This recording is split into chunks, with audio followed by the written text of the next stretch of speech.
The recording has started. Good evening. Thank you. Welcome to our second budget hearing for the representative town meeting of Fairfield. It's Thursday, April 8th. Can everybody please stand for the Pledge of Allegiance?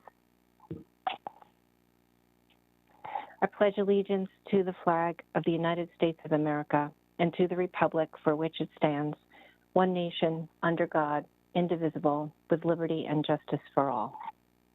Thank you. I would like to ask the clerk if it's easier to do the roll call or to do it by looking at the participants, whichever you prefer.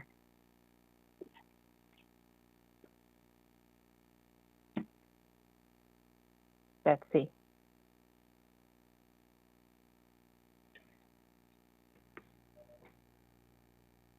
Okay. Betsy Brown, are you on? I think she's having trouble with her audio. We'll move forward and know that Betsy will do her usual good job of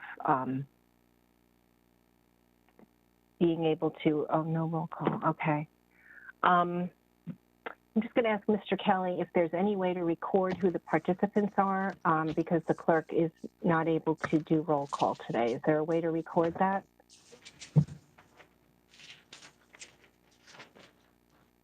I'm in. I think Betsy's okay, in now. She is, thank you. Okay.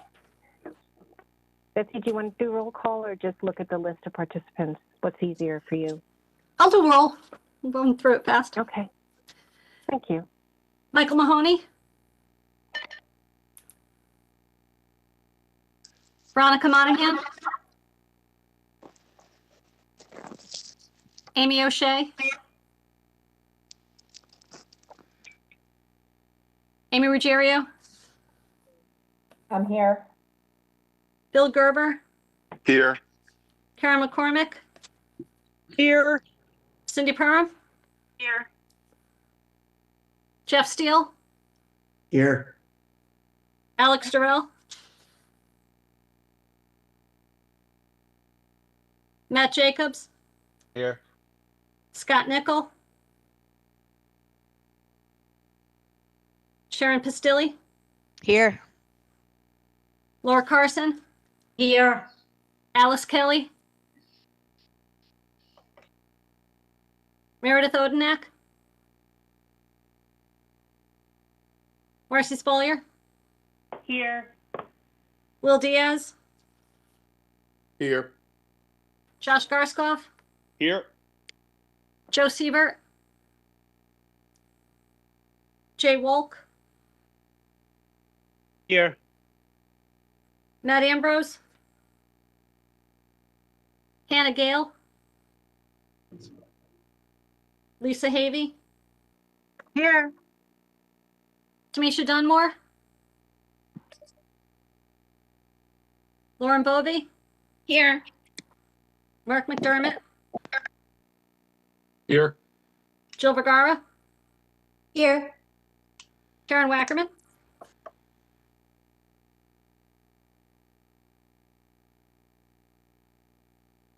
Hank Ferentz.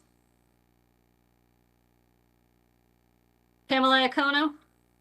Here. Christine Messina. Here. Pete Tallman.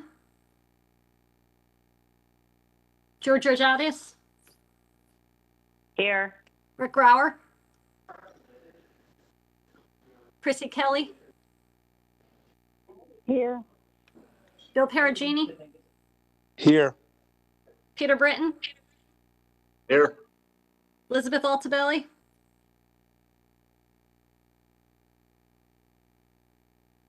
Kimberly Grant.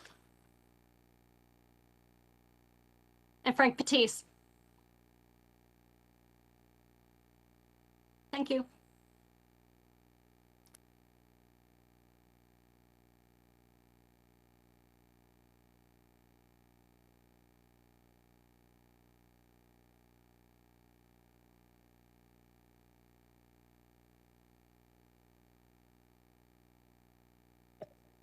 You're muted, Karen. Karen, you're muted. Thank you. I got knocked off the phone and everything, but I'm back. We're hearing tonight first from Operation Hope, which wasn't able to present yesterday, Carla Miklos, and this is item 2492 on page 133 of the budget book. Carla, are you here?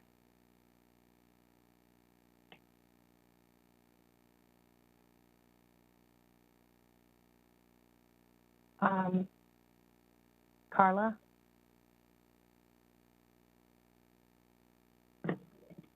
I can tell I'm getting texts that people are having trouble calling in today again. Let's move on to the library, and I'll come back to Carla, to Operation Hope. So we're going to the main library, which is budget number 7010, page 232 of the budget book. Is Ms. Murtha on? Yes, I am. How are you tonight? Good, thank you. Good. Can you give us a little overview of the library budget, please? So the library budget, the increases, everything's staying pretty much the same. The increases are to the materials budget and also the part-time budget. If you recall, last year, the Board of Finance took a pretty steep cut to the part-time budget and due to COVID. So this upcoming fiscal year, we plan to have the physical buildings open more and will require part-time help. And also the increase in minimum wage is driving that line also. Okay, thank you. Are there any questions for Ms. Murtha?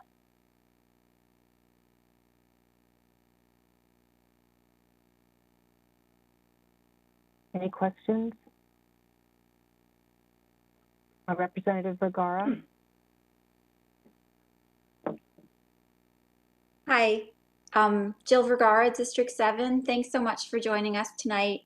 I wanted to just get an update on your hours. As far as I'm aware, the hours are Monday through Saturday for the main library, 2 to 4 p.m. Tuesday, Thursdays, it's also open additionally from 5 to 7. Is that correct?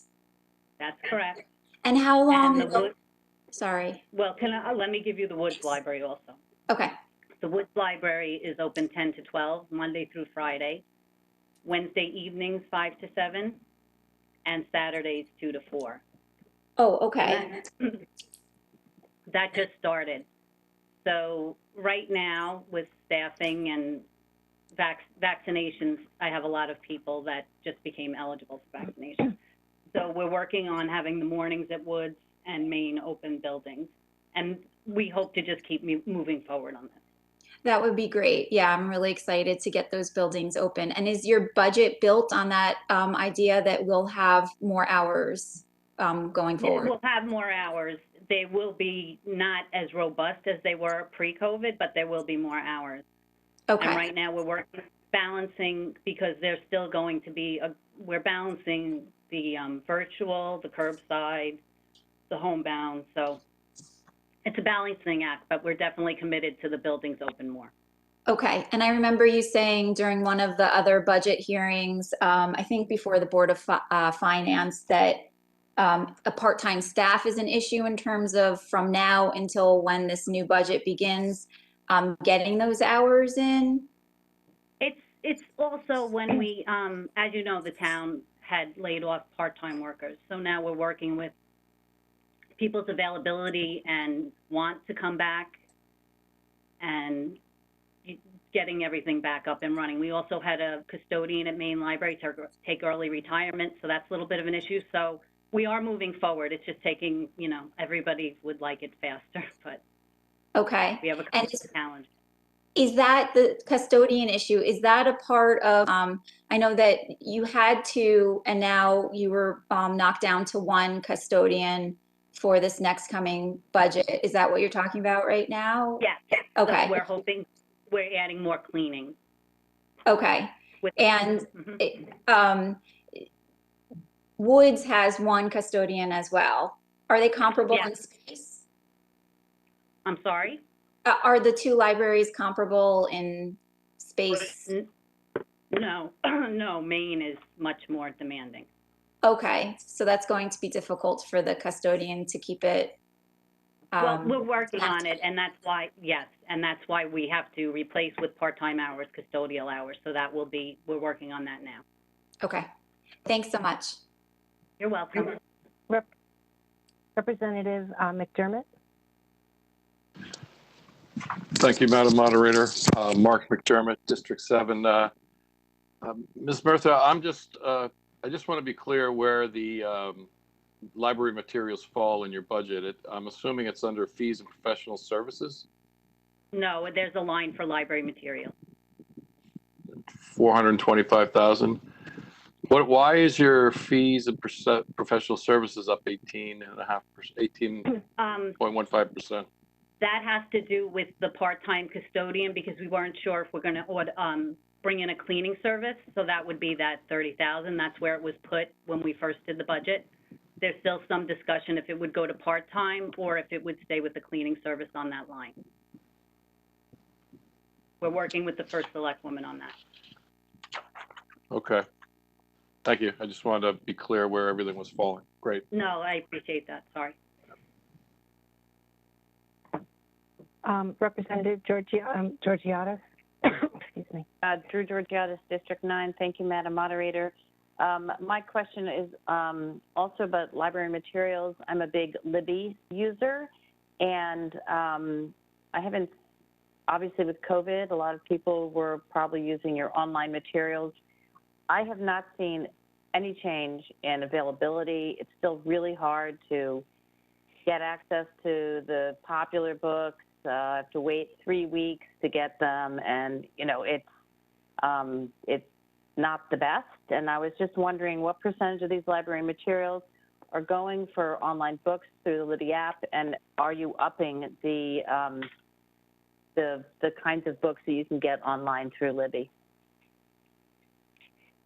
So we are upping the digital, and the Libby, yes, we are, and a lot of that has to do with the publishers also, so yes.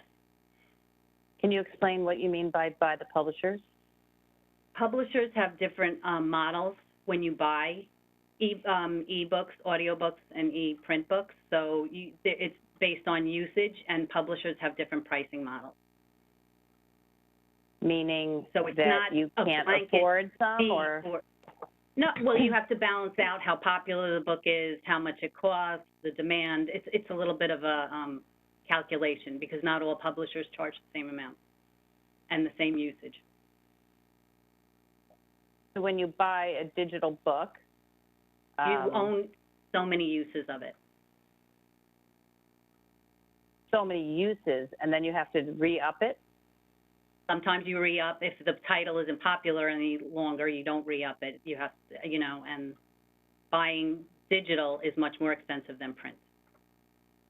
No, I understand that, but don't you think the popularity of digital is more than print?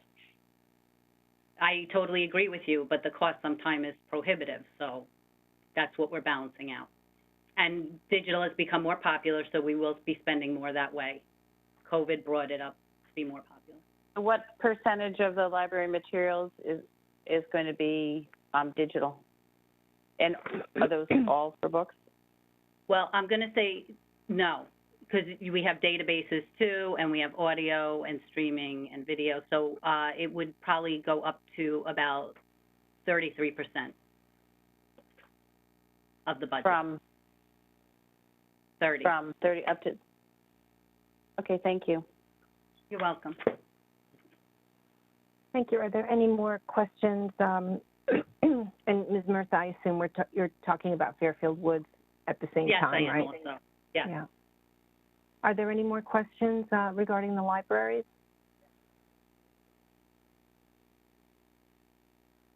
Representative Iacono. Thank you, Madam Moderator. Pam Iacono, District 8. Are we still closed on Sundays then, Mrs. Murtha? Yes, we are. Is that That's because going to it's be most more of a, we have to work out with the enhanced cleaning. That's also going to be an issue, so we're working on it. So it's because of enhanced cleaning. Is it also because it's most expensive day to run the library?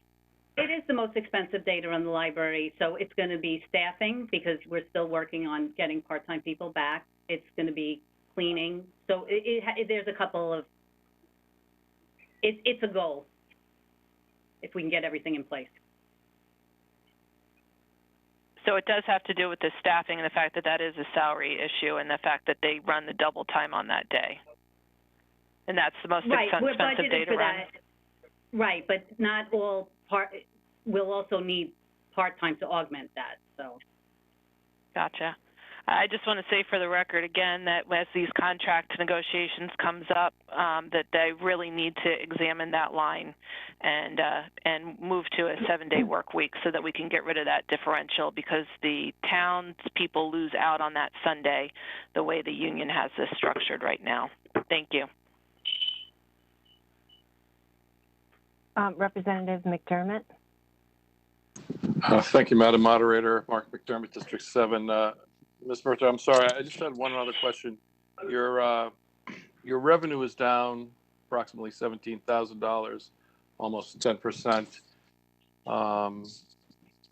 Your line items, borrow it, copy machines is up, miscellaneous is the same, fines are down 10,000, I guess because you're not expecting people to be taking out books.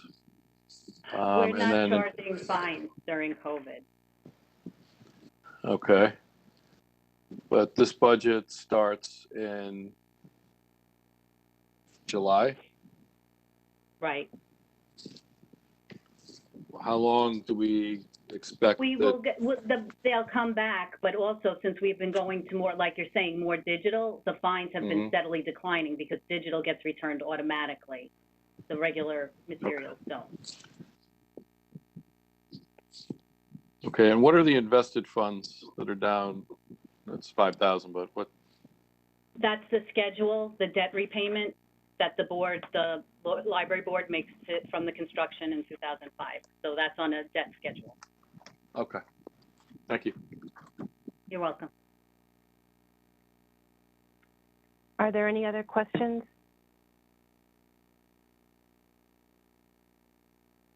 Okay, I think we're all set. Thank you very much for joining us tonight. Thank you. Thanks. Next is the Penfield Pavilion Complex, which is item 7030 on page 240 of the budget book. Mr. Calabrese, are you here? I am. Good evening.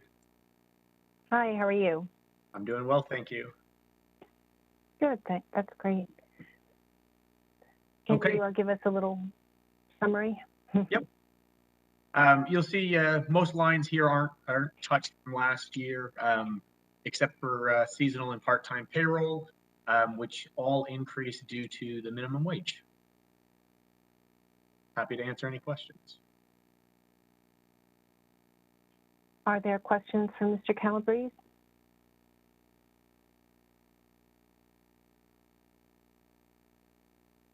Anthony, I did have one question. Do you anticipate that the use of the Penfield will be much higher for this fiscal year? Well, it certainly can't be any lower. The pavilion is open currently with a reduced capacity of 100 people indoors. We are anticipating that to go up as more vaccines get out there and the governor starts loosening some of the restrictions. But I would hope by July, we're almost back to full capacity. We do have a lot of parties on the books for July, August, and September. That's great. Representative Vergara. Jill Vergara, District 7. Hi, Anthony. How are you doing? Good, Jill. How are you? Good. It's good to see revenue from Penfield, so that's great. I have a question about the special departmental supplies. I just wanted to get a feeling for what that is. Can you explain what it is? Yep. This is primarily the money we use for, I don't want to call it startup money, but essentially for programming that we do at the pavilion. Comedy night, concerts, all of those kinds of functions where we anticipate that we need to pay, whether it's a band or a comedian, whatever the acts are. But that is primarily what that line's used. Okay, thank you. You're welcome. Thank you. Are there any more questions for Mr. Calabrese? Well, we're not going to lose him. He's going to be here for a few more items. So we'll move on to Parks and Rec. Yep. Okay, Parks and Recreation, budget drivers here, obviously, slight decrease in payroll due to staff turnover. Contracted property services is up. That is primarily our Christmas tree, or I should say, tree lighting that we do on the town hall green. The company we had used for years and years, the man retired, and when we put it out to bid, the 12,000 was the lowest bid. So that is currently what we're paying. Pretty much everything else stayed status quo for this budget. Happy to take any questions. Thank you. Are there any questions on Parks and Rec from Mr. Calabrese? Representative Vergara. I apologize for having to raise my hand. I can't figure out how to use the chat tonight, so I apologize. Jill Vergara, District 7. Anthony, I just have questions about the 4th of July and the Memorial Day parade from last year. What ended up happening with those, and what happened with the money that was set aside? I can't remember. Yep, so Memorial Day parade obviously was canceled, so that money was saved and would be in surplus. And then the fireworks. Sorry, you broke up. What happened with since it was canceled, what happened to the money? It went into the general fund, or? It would stay in it would stay in the surplus, correct? Surplus, okay, yep. And then fireworks, we only paid for the deposit last year, so that deposit was carried over. So you also see a reflection of that in the current budget. Okay, thank you. You're welcome. Any other questions on Parks and Rec? Representative Vergara. Sorry. Also, the skate park. What's going on with the skate park? Nothing going on with the skate park at this moment. It opened up April 1st. People are skating. Is there anyone monitoring it, though? No, Parks and Rec Commission worked with risk management, and they are not staffing it at this time. So it is free and open. So there's, the gates are not locked. So just like any other park now. Okay, and we don't have to, there are no liability issues that we have to be worried about? Risk management was comfortable with just the signage that's put in place. Okay, and it's maintained, there are no cracks or anything like that on the skate park? It does receive regular maintenance. Okay, thank you. Madam Moderator, I have a question if I'm live here. This is Rick. Sure. Sure, Rick. Why don't you identify yourself fully and go ahead. Rick Grauer, District 9. Anthony, are there going to be fireworks this year? The emergency management team is still looking at that right now. There's no guidance from the governor. I'm fully expecting that there will be guidance coming out within the next couple of weeks. That'll make things a little clearer for us. We've been in contact. We've been in contact with the company, so we're not on the hook for any additional funds at this time. Are you budgeting for it? Yes, absolutely. Thank you. I have a question, Madam other... Moderator. Hannah Gale, District 6. Sure, Hannah, go ahead. Hi, Anthony. I'm just, I went to the opening of the new Smith Richardson Pavilion, and I was just wondering, is it going to be possible to have an outdoor skate rink at that place anymore in the winter? Anything's a possibility. I don't know that that's in our plans right now. My staff is working on an alternate location for that at the time, but I'm not ready to say where. Because there is no, because I remember when we approved it, there was supposed to be an area leveled in case we wanted to install a skate rink, and I don't believe that that is in fact there. You're correct. That was one of the very first things value engineered out of that project. However, there is a large parking lot there, so we still would have access to put a skating rink down if we wanted to. Thank you. Any other questions on Parks and Rec? Okay, so we'll move on to Waterfront and Marina, Anthony. Yep. Okay, waterfront seasonal payroll is up primarily again due to minimum wage increases. The only other line that moved up was a $500 increase, which looks like a big percentage in the maintenance and repairs. Again, this budget primarily focuses on our waterfront, and that's the expenses that are in here. Are there any questions on this item? I have a question. Sure, go ahead, Jeff. Hi, Jeff Steele, District 2. Anthony, in terms of the marina, what about the gas dock concession? Well, I'm looking through the books and I didn't see the numbers, but what do we pay for that lease, and what do we net on that every year? About $3,500. $3,500 net per year? Per year, yeah. It is a lease, so he pays it, and then he takes care of the gas. He makes money on all of that. Okay. So Eric Peterson pays $3,500 a year. Is it for another? How long is the contract? I believe he's got one more year, and then we'll go into 2 one-year renewals. Okay. And why do you do 1-year renewals versus continuous 2-year or 3-year renewals? They normally do a 3-year contract with 2 one-year renewals, or they do a 2-year contract with 3 one-year renewals. And it's just, I would say, standard operating procedure on how we do 5-year contracts. Okay. So we would never change that to doing another 2 years versus just having to redo it every year? That's really a question for purchasing. I just follow their guidelines. Okay. Thanks. Any other questions on Waterfront? Oh, Representative Vergara.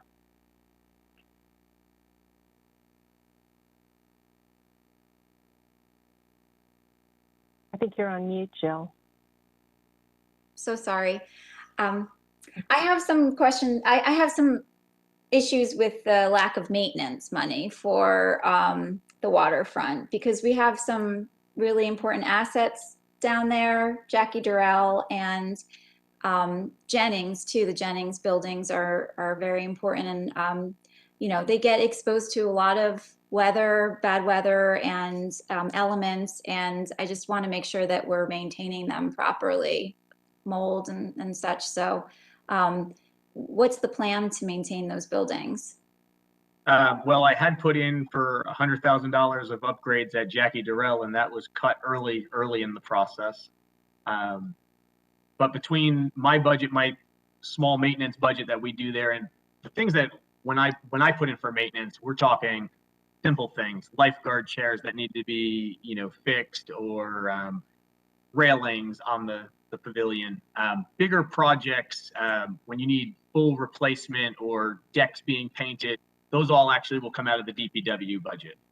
Oh, okay. So like maintaining just the bathrooms at Jennings, for instance, or just repainting the facility, that would be under the DPW budget. That's correct. Okay. And I also have a question about the all-terrain vehicle for $10,000. Where is it going to be housed? What beach? And that'll be housed at Penfield. Penfield. Okay. They seem to get everything. And why do we need it now? Well, we probably needed it 30 years ago, but now is the best time to ask for it, because it's the first time I've asked for it. You know, the procedure that we have right now is most of our waterfront emergencies take place at Jennings Beach. Whether that's just because it's a larger beach, more population that goes there, whatever the case is, that's typically where our emergencies happen. When we need additional lifeguards to come down there, we pull them from Penfield. So we'll leave a skeleton crew at Penfield. Those lifeguards will hop into their cars and then drive through the neighborhood. And if I'm not mistaken, I'm pretty sure you live down in that area.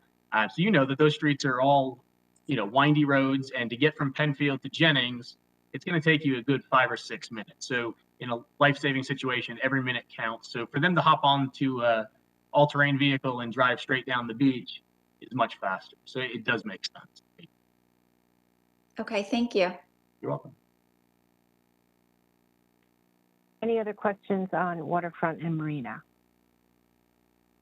Okay, so we'll move on to. Sorry, Karen, sorry, Oh. Madam Moderator, I'm sorry. Yes, I thought go ahead, Mark. first of all, I thought we were on waterfront, not marina, but if you're combining them, I had a question about the marina reconfiguration. Where does that stand? I haven't heard anything about it in a while. Me either. The committee has not met. I would say as soon as COVID hit, we had plans to meet with the first selectman and her administration, and then just it's kind of taken a seat at the moment.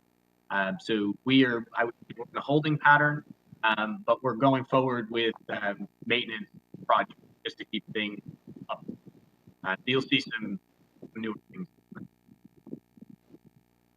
So do we not expect to hear anything more about this for another year, 6 months, or what's your best guess there? I don't have a time frame on it, but I would hope to revisit this within the next year.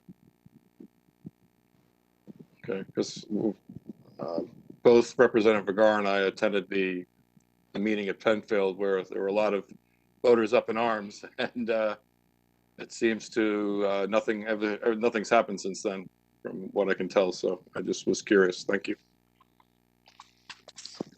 If I could just jump in a minute, Mark, you know, it was a definite issue that we cared about, but the pandemic really threw everything off. I mean, all hands on deck dealing with the pandemic has been the #1 priority, and the environmental cleanup and just managing town hall during a global pandemic in the town. So I know that was an important issue, and I met with all of those people, and I also went and toured the marina, but it just hasn't been a priority this year because of the pandemic. So it is hopefully will be something we can pick back up once we start to see the light at the end of the tunnel. Well, I'm sure that I guess the putting it on the back burner for now is making some people happy, and maybe not everybody, but yeah, there was a lot of outrage at those meetings. So I just was wondering where we were, because it kind of just went away. Okay, so we'll move on to the Carl Dickman Golf Course. Karen, I had one more question about the marina. Oh, okay. That's okay. Go ahead, Jill. I had a question about the security cameras. So has theft been an issue at the marina? Theft has been an issue over the years. Okay, and are the cameras going to supplant the security guards, or this is always going to be in addition to? It's an addition to. Okay, thank you. You're welcome. Any other Representative Georgiadis?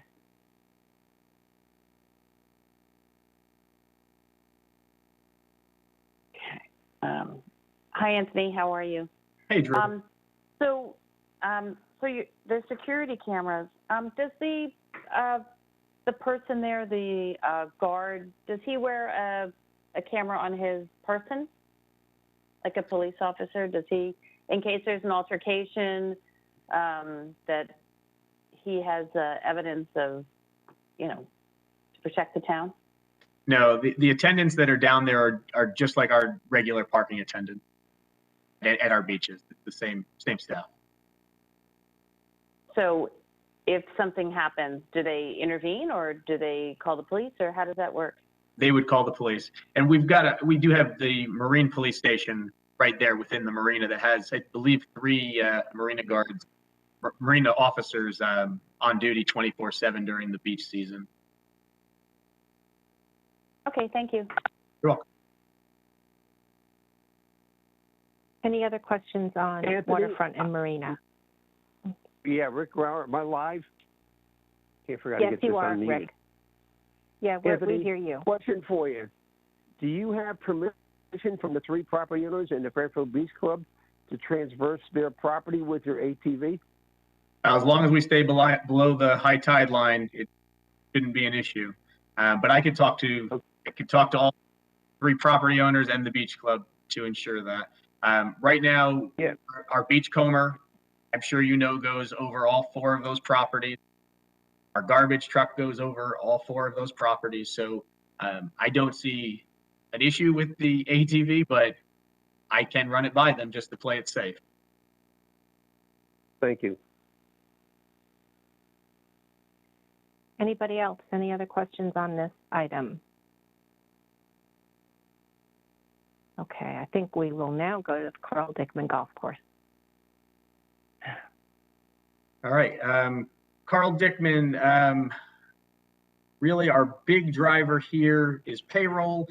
There was an additional part-timer or seasonal employee that we were trying to put in here for maintenance just because of the increase in demand that we've had down at the Par 3. So that, in addition to the minimum wage increase, is why that line jumped so much. And then there is a line for a large line for capital outlay, which is a couple different items. There's, I believe, a mower in here, and then I can't remember. I believe they're both mowers. I apologize if I'm mistaken, but there's 2 pieces of equipment and some topsoil. Okay. Representative Tallman. Hi, Peter Tallman, District 8. Hi, Anthony. How you doing? Hey, Peter. Good. How are you? Good. Nice job on Smith. I don't want to get off the subject, but nice job. I didn't get a chance to see it. And kudos to, I understand it being on time and under budget. Thank you.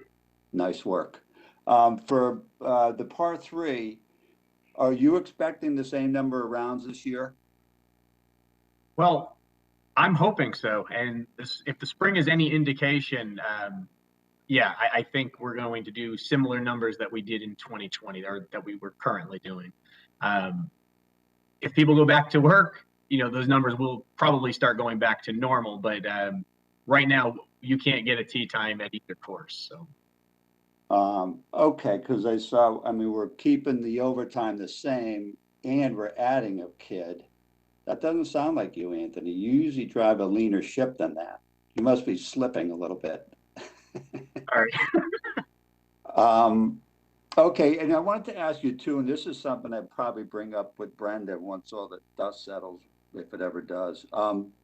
Do we ever get any interns?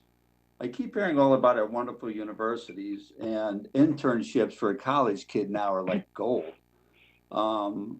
Could we, and doesn't Sacred Heart, they own Great River, right? The big golf course in Milford.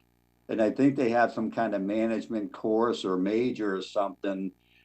I mean, and I'm trying to be delicate about this, but I don't know if we need an additional employee. I mean, this is manual labor, and I think some of our staff might be, let's say, on the back 9 of their career, put it that way. I think we could look into an intern program with them. We've had interns in the past, not specifically at the golf course, but within the recreation department. Right. I haven't had any from Sacred Heart or Fairfield U, but doesn't mean we couldn't try to get one. Right. Okay. Thanks a lot. Great job, Anthony. Appreciate it. Any other questions on this, Representative Vergara? Thank you. Jill Vergara, District 7. Hi, Anthony. I always have questions about the Par 3 because it's not a revenue generator. So I always get a little concerned that it's we're putting a lot of money into it and we're not getting anything very much in return. So how much do the 15,000 rounds of golf, how does that translate into people coming to visit it? Do you know how many people? One round equals 1 person. Oh, okay. So yeah. So they're all separate people. Those are 15,000 people visiting the course in that 1 year. That is correct, but you could have played 10 times and you would, so it's not unique visit. That's 10,000 visits, or number is 1,000 visits. Okay. So I thought there was a way to kind of figure that out. Like when we were discussing the funding for Smith Richardson, I thought we had come up with a way to figure out how many separate people, separate times there were visits to the courses. We can identify how many times each person's visited. It's just not a number that we track. We track rounds because you pay every time you go. Okay. Yeah, so to us, it doesn't really matter if you went one time or you went 10 times. It all counts the same. I'd personally like to know just how many people are patronizing it, so we know how many people are kind of in town being enriched by it, to see whether the amount that we put in is really worth it. You know, I see that we have a whole foreman dedicated to this one golf course, and I'm wondering whether we should be contracting those services out, because we also have big capital outlays too to be able to maintain it ourselves. So is that something you've contemplated, contracting out the service to maintain this course? We have, and it doesn't make any sense with the amount of revenue that we bring in. Now, you did say that, historically, this course loses money, and that, in most cases is true. This year, that is not a true statement. We actually made a lot of money down there during the current fiscal year. So I was trying to pull it up on my computer here, but fortunately I'm on my laptop, and trying to be remote is sometimes a little difficult. So I don't have that number freshly available to me. But Okay. I thought it was 280,000 in revenue, and it's costing us 351,297. Yeah, but I want to say we brought in. I'm going to find this number now because I'm almost positive we're close to 100,000 over our expenses this year. Okay. But I have to find that number. So that would be great, and I would really like to know that. That would be helpful. And I always have questions about pesticides. So I can't remember, do we use pesticides here on that golf course? Because it's pretty close to the water. We use everything that we are legally allowed to use. So state allows us to use it and the federal government allows us to use it, then yes. And I can tell you most golf courses, we do use pesticide. Okay. I mean, it's a particular concern of mine for that location because it's right by marshes, and I would think it's a conservation issue maybe. So, and it's right by our water. Something to think about, I guess, with conservation. And I had one other question. The juniors program. How's that doing? Because we wanted to enhance that. Are there more and more juniors participating? Yeah, we can't keep up. As a matter of fact, our new golf pro, Bob Bigonette, has out a number of junior programs, camps, clinics, even as adult stuff. Everything sells out within minutes of being open. Our junior league has a long waiting list, and we've actually already talked about how we're going to restructure it for next year and try to keep an in-house program, and then just take our 12 best golfers and then have them as the travel portion of that program. But it definitely takes off, which is fantastic. That is awesome. Thank you. That sounds great. Representative Georgiadis. Hi, Anthony. Drew Georgiadis, District 9. Are you still there? Oh, there you are. I'm here. Okay. I'm here. So I just want to say, as a golfer, I think this is a gem. This par 3 is the most fabulous asset to our town. You can get on there, not know what you're doing, learn the game. And with 4 of my children, they all learned to play golf on that par 3 course, and it is absolutely an important asset to this town. So I would ask you, can you, when you look at rounds, I'm not sure if you can break it out, but give us an age group for who's using this course, because I think that would be a really good sales thing to show the town or the people that are looking at this budget how many juniors use this course, even if they're not in the junior program. I know my boys go out with their middle school, high school, they were always out there with their friends. So can you provide us, please, with a breakout for total rounds, but break it out, I don't know, 12 to 18, 18 to 25, and then 25 plus, or whatever you think would tell your story best? I could see what we can do. Right now, I know we offer 17 and under, and then we do an 18 to 61, and then a 62 and over. So I know I can break out those 3 categories very easily. To get other data outside of that, it might take me a little longer, but I could work on it. Because for, my experience, having boys, this is just as important as the soccer fields in town. And I don't know if the soccer fields generate revenue, but this is just as important. So I would appreciate any information that you can gather for family usage versus individual usage. So thank you, Anthony. You're welcome. If I could just go back to Representative Vergara, fiscal year, current year right now, par 3 income is sitting at $310,000. And we still have all of April, all of May, all of June. So we will be right around probably $400,000, and that is well over the expenses. That makes me very happy. Thank you. You're welcome. Any other questions about Carl Dickman? Okay, so we'll go to H. Smith Richardson. Okay. Smith Richardson, for the most part here, this budget is holding pretty steady. You will see a steep decrease in the regular payroll. That is because we had a mechanic who retired. We are not funding that position for this year. We are going to try to go without that mechanic and lean on our public works department and the mechanics that they have on staff. If we can do something in-house and have them help us repair things, we will. But we did increase another line here by $30,000 for any repairs that need to be, either we call in a mechanic or ship a piece of equipment out to a service. But we do think that we can make this work being down one person. So other things in this budget is obviously the capital outlay is $78,000, and that is just one mower. So we put that mower in, I believe, last budget, and it was cut out. So we are putting it back in in hopes of getting it. Okay, thank you. Are there any Representative Vergara?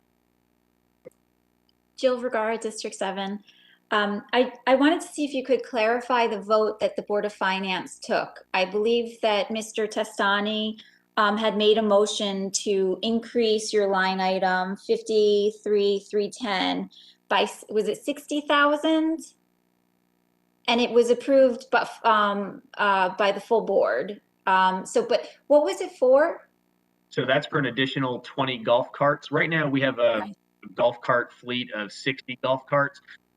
Most courses carry a fleet of about 80 golf carts, specifically for large tournaments. What we found, especially during COVID, is we had riders that want to ride single cart only. They don't want to ride with their partner that they're golfing with, or the stranger they're golfing with. So if everybody took a single cart, we were running out of carts by the 14th group that went out. So can't really run a golf course that way. So it really exposed the fact that we had been running on 60 carts. What we had done in the past was anytime we had an outing, and we had very few outings, we would just rent the additional 20 carts. But with the new clubhouse and the commitment to the Board of Finance and to all the boards, that we were going to try to make this a destination golf course, and we were going to increase the number of outings we do, it only makes sense for us to invest in those additional carts. And we, I believe, right now have between 12 or 15 events on the books. Okay. So this, originally it was a 3.45% increase, but your budget summary says decrease accidentally. So it should read increase, but now it's a 7.64% increase. It's an increase. I'm sure that just wasn't updated, is my guess. Okay. I didn't see the update, but I did the math myself, but I think it's important to know. You're also, this is an area that is involved with the reorganization, right? There's a new position for the reorganization. Can you explain that? I did already. Oh, I'm sorry. Can you go over it again? Sorry.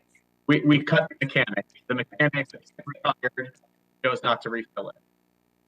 Okay, cut the mechanic and chose not to refill it, but then isn't there an outside equipment maintenance contract? So how much is that?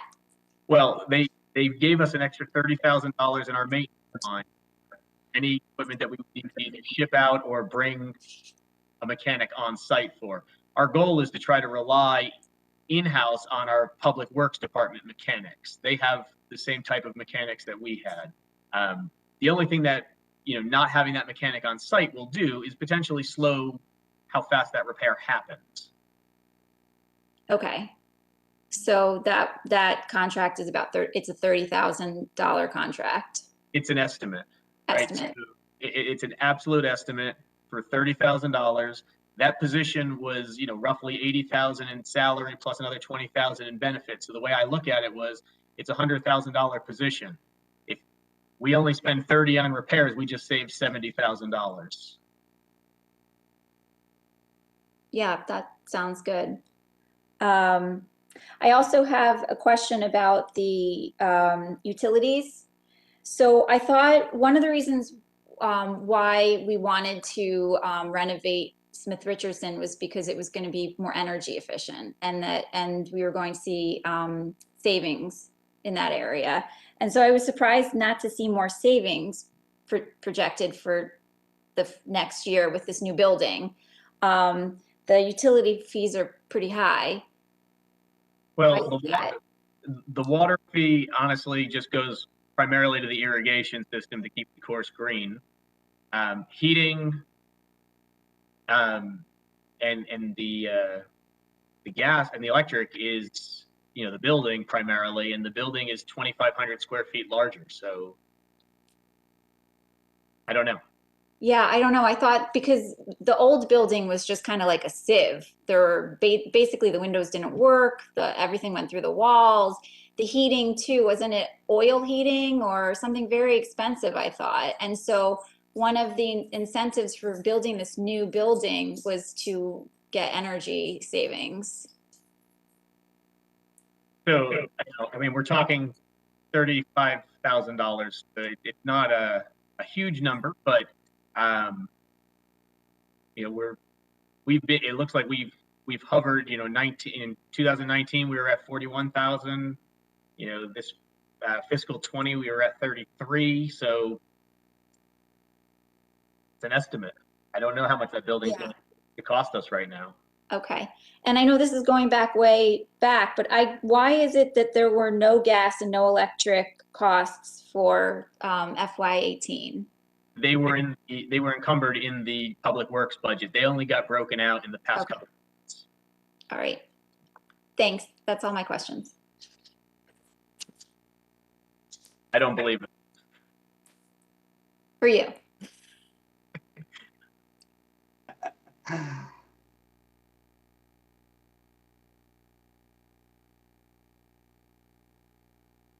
Is it Karen, you're muted. Representative Steele. Yeah, Representative Steele. Thank you. Anthony, I do have a question here. I just want to first state that, Anthony, you guys have done just an amazing job with both golf courses. Obviously, primarily with Smith, the golf commission, the building committee, just phenomenal job. And you guys continue to make this course a destination course. It's phenomenal. And it's one of the gems of Fairfield. I mean, certainly our beaches are, but the par 3, I hope that stays there for 200 years. And I hope the Smith stays there forever too. These are gems of Fairfield, and you guys do a great job. They're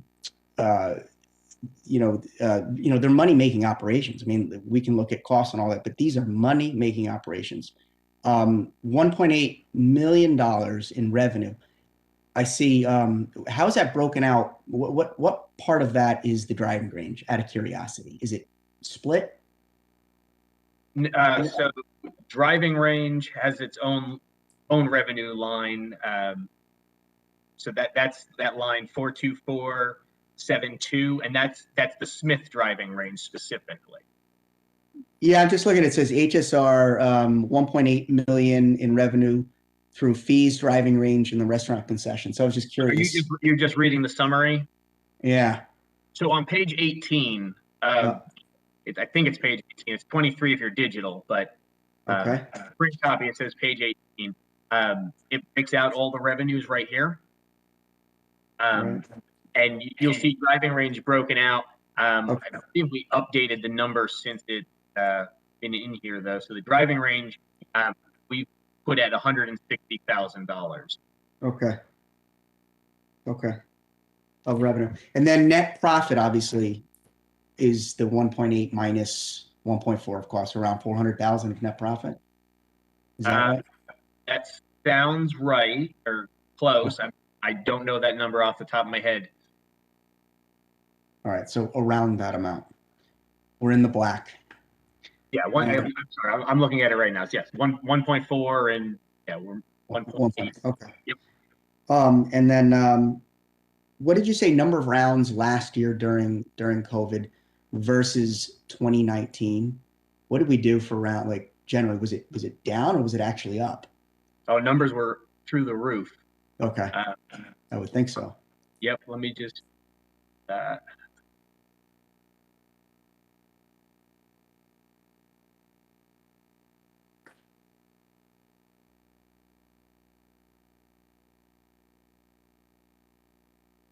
I apologize. No, it's okay.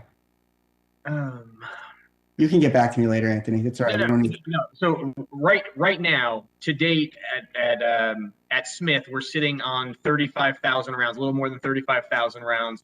In fiscal 20, the year before that, we were at 23,000. So oh wow. we're 12,000 rounds. That's just Smith. The numbers down at par 3 are just as amazing. Yeah.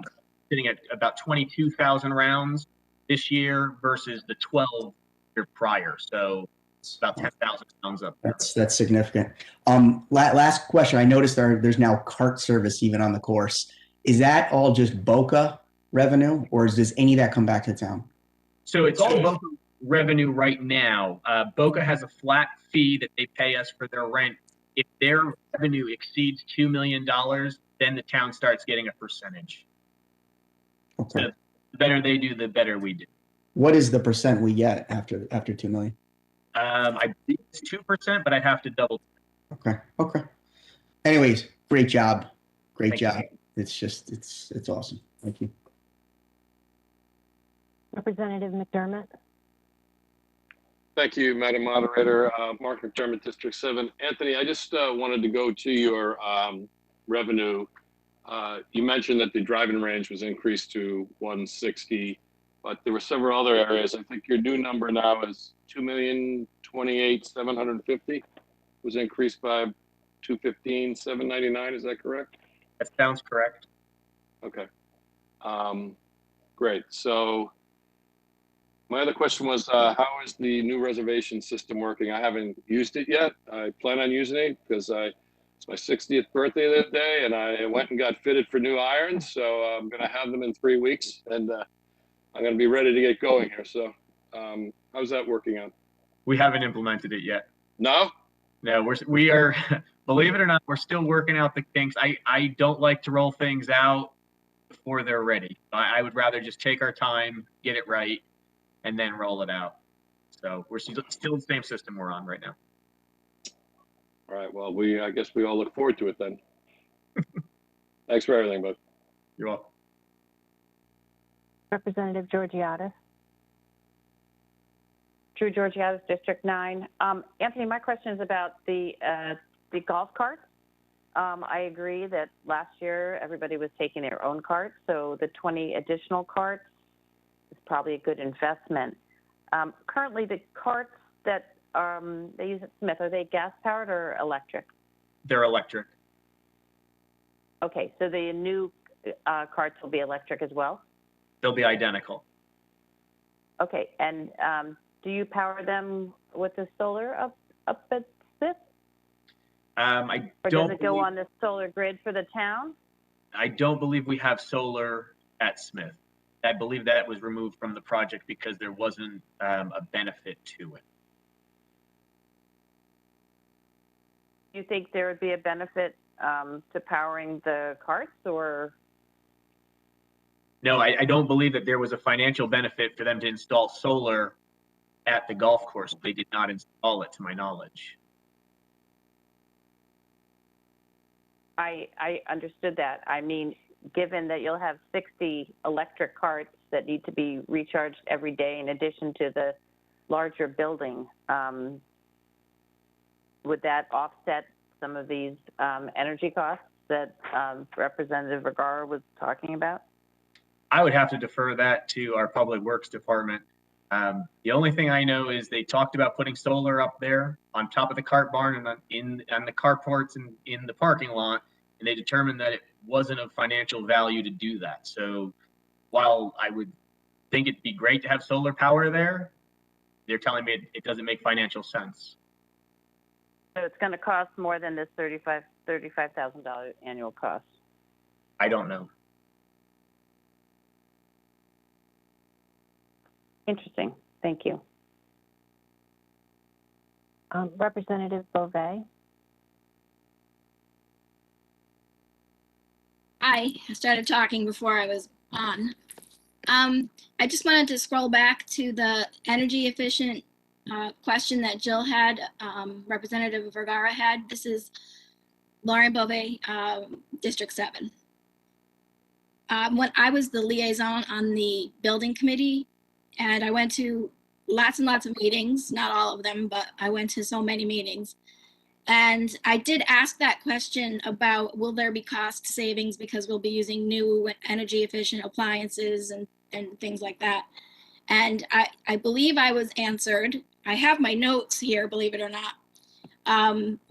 Basically that because the building is going to be larger and it will be servicing, it'll be right-sized services, it would be energy efficient, but it wouldn't be necessarily cheaper, if that helps. Thank you.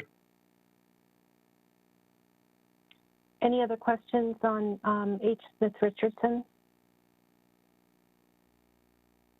Okay, I think we're all set. Thank you very much, Anthony. Thank you. Have a good night. You too. Hi, Madam Moderator. Can I ask one question to Mr. Calabrese? Alex Durrell? Sure. Is that Rick? Okay. That? Oh, Alex Durrell. No, it's sure. Go Alex ahead. Durrell, RTM 3. I'm sorry. Yes, Anthony, thank you for the course. I'm actually playing Saturday at 10:30. I've played a few times. Just a couple of questions. It was more or less, the clubhouse was built more or less for as a clubhouse and also for banquets. Has there been any word about filling it up yet, or what's going on with that? I know you don't have as much control over it. Is that all through Boca, or is that through the town? So banquets or private functions would be straight through Boca. We have a working relationship with Boca and our golf pro for any golf outing, tournaments, and things of that nature. And I had mentioned a little earlier, I believe we have between 12 and 15 tournaments on the books already for this upcoming season, which is far more than we've ever done. And they're all on Mondays, correct? If I remember right. That is correct. Okay. All right. And having known Bob for 20, 30 years through the relation, my father at the Country Club of Fairfield, he will generate revenue. I don't think there's any doubt about that. He's a good person. He's a home run. Pardon. I played a couple of weeks ago. I know you have no what's the word I'm looking for, control over this. I played a couple of weeks ago, and a guy at the turn went to get a beer, and the beer was a Fuzzy Duck, which is kind of a good beer, but it was $13 a can. I'm not sure if that's, I don't know if you can put the word to them that might be a little steep for a 12-ounce beer for a golf outing, but that's up to you. I'll pass that along. Okay, thank you, and thanks for everything you do. Thank you. All right. Any other questions or anything from Mr. Calabrese? Okay, I think we're done. Thanks very much, Anthony. I understand that Ms. Miklos from Operation Hope is on now, I think. Are you on, Carla?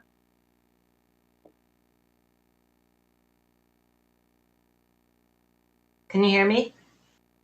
Yes. How are you? Good. I'll put my video up if it'll come up. Maybe it won't. Okay, I'm fine. Thank you so much for having me tonight. Sure. Oh, there I am. Would you like to talk about your budget line? Yes. For those of you who are not familiar, this is the first time that Operation Hope has been able to request money through the budget, but we've been serving this community for 36 years, and we provide a lot of really integral services. Many people think they know everything we do, but probably they don't. We provide the food pantry for the community. We serve about 1,000 local households on a regular basis, providing groceries and other basic staples. We serve lunch and dinner every day in our community kitchen, about 80 meals a day, to people. They could be homeless, they could just be disenfranchised, or just in need of some kind of fellowship or some place to go and make sure that somebody knows that they're okay. We run a homeless response center consisting of outreach workers, intake workers, and people who are providing navigation and case management for people who are homeless to get them off the street and into housing. We have 70 units of permanent supportive housing. Half of those units are in Fairfield. And we provide about another 300 to 500 opportunities for people to get housed through other programs that are like rapid rehousing programs that quickly get people off the street and into housing with temporary subsidies and temporary support. We follow a clinical social work model. We serve hundreds of people a year. The majority of those people are from Fairfield, and if not Fairfield, from Greater Bridgeport. We are part of the Opening Doors Fairfield County Collaborative, where we work across the county to make sure that everyone in Fairfield County knows how to get access for help when they need it. And we do this, with government money, which of course, if you take government money, you have to subsidize that. So we're funded by HUD, the Department of Housing, Department of Mental Health and Addiction Services, and then private fundraising for the balance and the overhead. We have 2 locations. One is currently next door to the police station at 50 Nickel Street. That's the old police station. And our other location is at 636 Old Post Road, right across from Town Hall. That's like a really fast overview of everything that we do. So we are requesting funding in the amount of, I believe it's $25,000 if that hasn't changed. And we're asking for that funding just to help us with the overhead. Every year we have about, our budget, our budget is about $3 million. And so every year we have about $750,000 that we just have to raise outside of sort of guaranteed funding. And this will just help us plug that gap to, pay our overhead expenses. We're hoping that, you'll look favorably on us. And we know we contribute to the town in ways that are would be hard to fill if we weren't here. Thank you. Thank you. Any questions for Ms. Miklos?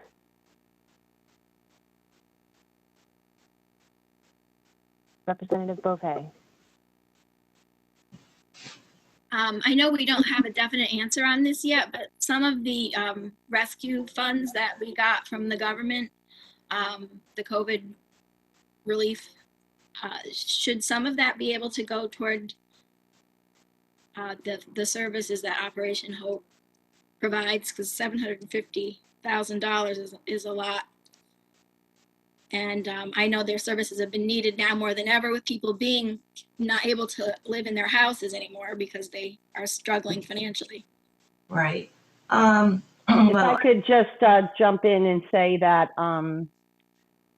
as I mentioned last night during the meeting, Representative, we don't have clarification on the use of those funds. We haven't received those funds yet. And we have not received clarification from the Treasury Department. Although the bill passed Congress, the Treasury Department is the one that writes the criteria that allows the states and towns to give us guidance on how we may use it. So at this point in time, we have nothing clear from the Treasury Department. So we don't know that. So far, we've been told mostly it's infrastructure projects, as I mentioned last night during the meeting, that we are assembling. And if there is the opportunity, once the guidance does come out, for us to be able to provide some additional funding to our nonprofits, I'm absolutely open to that. This is $25,000 that Carla came to me and asked that she be considered. She wasn't ever considered for to be in our nonprofit list, and obviously Operation Hope is probably the most well-known nonprofit in our entire town and does incredible work for so many people in our community. So I think the $25,000 is definitely worth it, and that's why I requested it in my budget, if that helps. Yeah, that's really great. I'm for Operation Hope, and I was referring to additional funds if there is a chance that they might be able to get additional funds because of the heavy lifting that they are doing right now. So many people struggling and going from middle class to homeless. Any other questions or comments? Representative Pistilli. Hi, Sharon Pistilli, District 3. Thanks for joining us this evening. I was just wondering if you could give us like a year-over-year estimate from 2019 into 2020 and then 2020 into 21 in terms of meals served and like the share of like poundage of food delivered, and then also like with the eviction moratorium being lifted, like in general what the demand increase has been on the different types of services that you offer. If you could provide some color to that, if there's any way to quantify it for us. Sure. I'll start with food pantry. As most people realize, there was an incredible increase in need for groceries and basic supplies, just due to the fact that so many people weren't working or were affected by COVID in a lot of different ways. And the difference between 2019 and 2020 ended up being a 42% increase in the food provided through the food pantry and the numbers that people served. So that was pretty dramatic. It crept up slowly. We hovered around 35% for a good portion of that year. And then there was sort of a bump near the third quarter. It's unknown really right now. We're sort of sustaining at that level, seeing a few new families or households each month. I haven't quantified that yet, but it seems like it's a slow and steady increase instead of the sort of rush that we experienced last year. To speak about the eviction moratorium for a minute, those details keep getting extended, and so people are still in the situation where they may not be paying their rent and they may be struggling to pay their rent, but that doesn't mean that the balances are going to be forgiven. And so now they're going beyond 12 months of back rent owed, which would be impossible for almost anybody to come up with, and definitely possible for people who were struggling in the first place. And so the recent numbers that I saw from the Fair Housing Coalition was that there's something like a 300 to 400% increase in pending evictions across the state. And so you can assume that that's probably similar in our community. And what's dangerous about this is that not only would there be no way for an individual or family to recoup that kind of money, especially if they're struggling or they're out of work, but also many of the landlords across Connecticut are owners of small multifamily homes and probably live in those units and are actually at risk of losing those units. So the landlord could be losing his home, definitely is losing his income. The tenants will lose their home. And the courts will be flooded with evictions, and those dollar amounts will not be satisfied, and people are not getting back on their feet quickly. So the moratorium, was, I suppose, put in place to help, but in the long run, I don't know that there's a sustainable plan. So the programs that we run around rental arrearage assistance or mortgage arrearage assistance are, not going to be adequate really to address the issue. But between the COVID relief fund and the funding that we raise through FEMA or other sources, we're ready to help where we can help, although I believe it's going to be a tremendous increase. As far as meals served in our community kitchen, we saw a big rise initially, and then it dropped off somewhat. And I think in part that's because so many things were closed where homeless or disenfranchised people hang out, like the library wasn't open, or or you know, they couldn't just hang around Starbucks or a diner or McDonald's or whatever. So they're finding it more difficult to congregate, and then it makes it difficult for them to be timely about coming for meals. So we started packing pre-packed meals so that if people came to our door earlier or later from our regular meal times, we could still send them home with meals. We're also packing meals each night so that when people come to our community kitchen and eat, they leave with 1 or 2 additional meals or a bag lunch to make sure that they have enough food to get them through. So we're doing a lot of creative things to try to make sure we're serving people. In our own portfolio, we have an extensive amount of delinquencies that we can't collect on also. And so that's putting a strain on us. And, you know, so we feel both sides. We feel for our clients who are struggling to pay their rent, but also we understand the landlord side too. I don't know if that answers your question, but Yeah, thank you. I appreciate it. you're welcome. Are there any other questions? Yes, Madam Moderator. Alex Durrell, District 3. Okay. Yes, hi, thank you. Carla, I just want to say thank you for everything you do. You make my mother proud. I mean, she grew up like the Joad family, Grapes of Wrath. And not having had a stable home until she was in high school, it's something that it was told about to my family. Yeah. Okay, that's all. Sorry. And I just want to say thank you for saying that. You know, she's so important to us and so important to me personally, and I'm so proud to be able to carry forward her vision. So thank you for saying that, Alex. I appreciate it. Thank you. And how is Donna doing? Am I allowed to ask? Oh yeah, I could give you a quick update. Most of you know that our volunteer coordinator was in a pretty severe car accident right in front of our building at 636 Old Post, crossing in the crosswalk. Somebody didn't see her and ran into her. She is still in rehab, recovering in Pennsylvania, and she's making slow and steady progress. And I know people are tired of hearing that report, but that's just the truth. It was a bad accident. It's going to take a long time for her to recover. So. Okay. And the GoFundMe page is doing well, I hope. It is doing well. And we're also, the family has asked me not to share addresses, although there were some Facebook postings that went around with various addresses. But if anyone wants to contact her, you can send a card to us. We'll get it to her. We send her a package every 2 weeks. Okay. Terrific. Send her my family's regards. Send my family regards, and I've overstayed my welcome here. I'm sorry. Oh, no, thank you. And I sure will. Thank you. Any other questions? Thank you. I want to join in with the thanks for everything you and Operation Hope do. It's amazing how much you do. So, and I know this has been really needed, especially this year. So thank you so much. Well, thank you all for your consideration. We appreciate it, and we're really proud to serve this community. So thank you. Okay. Thanks. Okay. Next is the tax collector, item 3090, page 152. Good evening, Dave. Good evening, everyone. First off, I just want to, everyone can hear me, correct?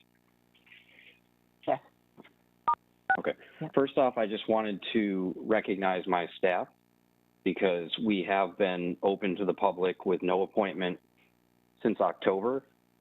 And, you know, when speaking with my colleagues in other towns, this is not the case. Many towns, their tax offices are not open to the public.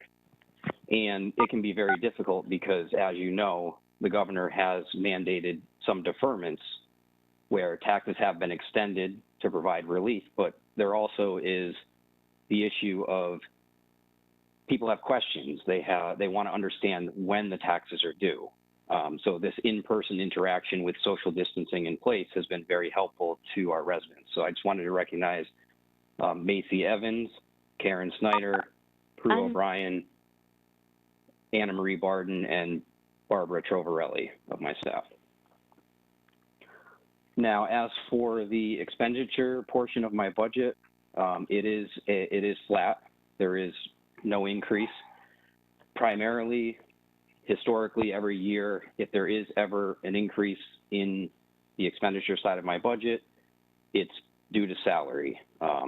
Now, myself included, everyone is in a union and we have all achieved our contractual step increases. So this year we do not have an increase in the expenditure portion. So if anyone has any questions, I'm here to answer anything that you're wondering about. Thank you. Are there any questions? I have a question. I'm sorry. Oh, Madam sure. Moderator. Alex, I'm sorry. Yes. Go yes, right I'm ahead. sorry. Hopefully. Sorry, Alex Durrell, RTM 3. Hi, David. Thanks for everything. And it's going to be generally the same questions I ask every year. People's Bank, with the merger or the acquisition, I should say, will that affect people in the near future paying through them as opposed to mail or directly going to you? The one impact that is known at this point is that they are doing away with the Stop and Shop branches. So I've always viewed Stop and Shop as, you know, just another avenue to pay your taxes besides going to their actual bank branches, but also a way to, if you need to pay your taxes in the evening or on the weekends, they have that availability, unlike Town Hall. So it's not known yet at this point if once the acquisition occurs, will they utilize another grocery store or will they reutilize Stop and Shop? I have no idea, but that's the one thing that we know at this point. But the assumption is that, you know, M&T Bank acquires People's Bank, and it'll be a smooth transition in that we would still utilize those branches for branch payments. We'd also still utilize their services for lockbox. Okay, and what percentage are done through them? What are done credit-wise? All that type of stuff. So these are just optional services. So the percentages are fairly low. When you say credit-wise, paying by credit card or paying online, it is an optional service where there is a service fee charged not by the town but by the online payment vendor, and that can range from maybe 8 to 10% overall for the entire year.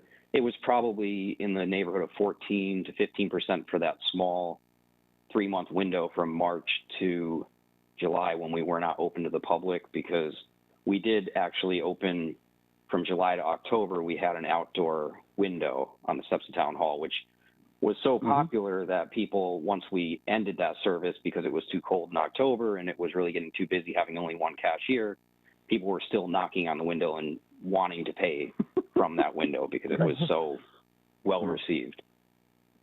They should have had a food truck there. Yes, I remember. And I remember you've said the last couple of years it's been about 3% do it through the bank, through People's Bank. Correct. Is that still okay? And it's still the same. Yeah. So basically, correct, 1 out of 30 do that.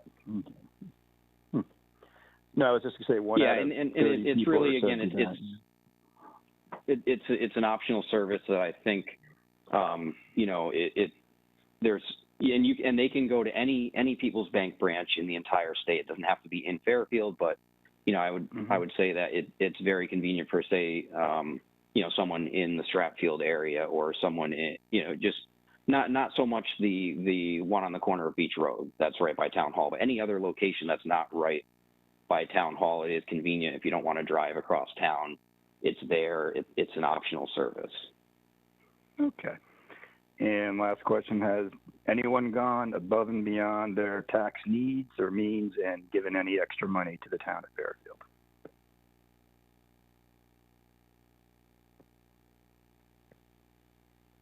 No. Okay. I mean, we're not set up for that. I mean, typically it's just if they're paying above and beyond, it's just because taxes in Fairfield are quarterly. Tax bill is issued in July, but all 4 bill coupons are mailed to them. They can just pay the entire year in July if they choose to. Okay. All right. Thank you for your time again. Good luck. You're welcome. Thank you. Representative Wolk. Hi, Jay Wolk, District 5. Thank you, Madam Moderator. David, good to see you again, and thank you for everything that you do. My question is, A few years ago, I remember your office was cut a person from your staff. Are you guys okay as of today with what the staff that you have now working with you? Yeah, we're hanging in there. It's, you know, it's part of it is I have the same staff that I had back then. You know, they all have been there for 5 years or more. They're all very well trained. So I always view this as having one less person. It's not sustainable. I can't always assume I'm always going to have a staff that has 5 years or more of experience. You know, as you know, people retire, you know, things change.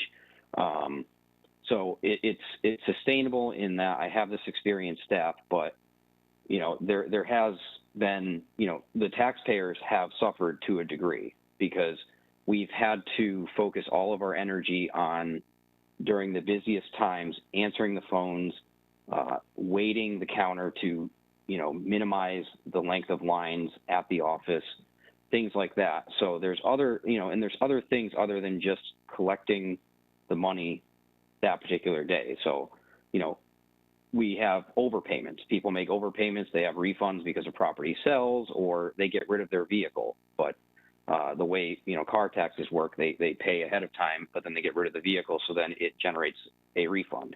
Now, that's a process that involves not our own doing, but per state law, it's a 3-step process where there's paperwork involved, where we have to have them sign an application. We have to get Board of Selectmen approval. And then our finance department has to process the check. It is a process that can take, right now, it takes 16 to 20 weeks to give them their refund. You know, I believe that's a process that we could cut in half if we have the additional staff member. You know, other things,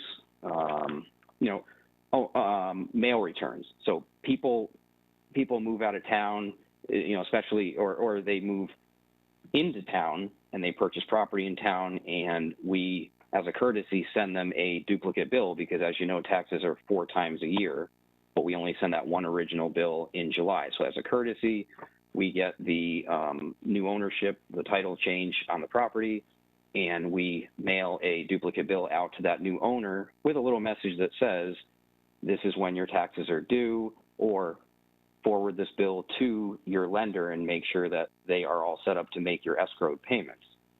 And this is something that we may not be able to do in a timely fashion because of the reduced staffing. But the state law says the onus, the responsibility is on the taxpayer, but we want to offer that courtesy and get them a bill out in case they're new to Connecticut or they're just new to Fairfield and they're not aware of how the process works. So these little like back office duties are things that we've kind of had to not stop doing, but we've kind of had to not make a priority because of the reduced staffing. So, thanks, David. So let me ask you, I'm sorry? I'm sorry, I was just going to jump in if that helped, just as way of information, Representative Wolk. During our during our department head meetings on the budget and also our reorganization meetings, we spoke extensively, myself and my administration, with Dave regarding his department. And Dave believes that if we could change our system of taxes to 4 times a year, which, Dave, it's 12 only, right, towns in the whole state who still do it this way? 12 out of 169. Correct. So we have talked about this, and actually going to come, we're going to put together a proposal and come before the RTM to request this change for our town. We could do it in a phased-in approach, and I don't want to get into too much detail about it, but it absolutely makes sense, right? Because our town is only one of 12 that does it this way, and it messed us up with the deferments with the governor and the executive orders, but just the manpower that our department has to go through for this 4 times a year bill paying, where if we could just go to what other towns are doing, Dave believes that his staff will have much more free time to handle the issues that he was talking about they don't have the time for now. So stay tuned. Hopefully we'll be able to come before you and have that discussion quite soon. After the budget, obviously. Thank you, Madam First Select Woman. I was just going to ask that about what you just said. So you just answered my question, and it sounds great. And I'm glad that David will have the extra help by doing this. So thanks to the both of you. Thanks, Jay. Representative Iacono.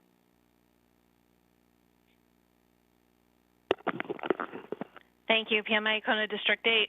Thank you, Madam First Selectwoman, for raising that issue, and that's exactly why I supported a couple of years ago eliminating a position in that department, and we were looking for department heads to find more efficiencies and work through things, improve technology, and make those exact kind of changes. So I'm glad you'll be coming forward with a recommendation, and I really do appreciate that. Change can be good. Thank you. Thank you. Any other questions for the tax collector? I think not. So thank you very much for joining us tonight. We appreciate your time. Thank you. Thanks. Next up is Economic Development, item 1350 on page 91. Mr. Barnhart? Good evening. Can you hear me? Hello. Yes. Good evening. Okay. Mark Barnhart, Director of Community Economic Development for the town. I'll be very brief. I know you have a lot of items to cover tonight, but we're requesting a one-time capital request of $60,000 to revamp the town's primary website, which is obviously not exclusive to the Department of Community Economic Development, but is something that is important from a marketing perspective townwide, and obviously providing critical information to our resident base, and something that's been identified as needing improvement. So in the absence of that one request, the operating budget request that you find before you is actually a modest reduction of about $12,000 or 4% year over year. But I'll be happy to take questions about the website proposal or anything else in the budget. Okay, thank you. Are there any questions from Mr. Barnhart? Representative Vergara? Jill Vergara, District 7. Hi, Mark. Thanks for being with us tonight. Good evening. Thanks for everything that you do. I think this is a really vital department for our town.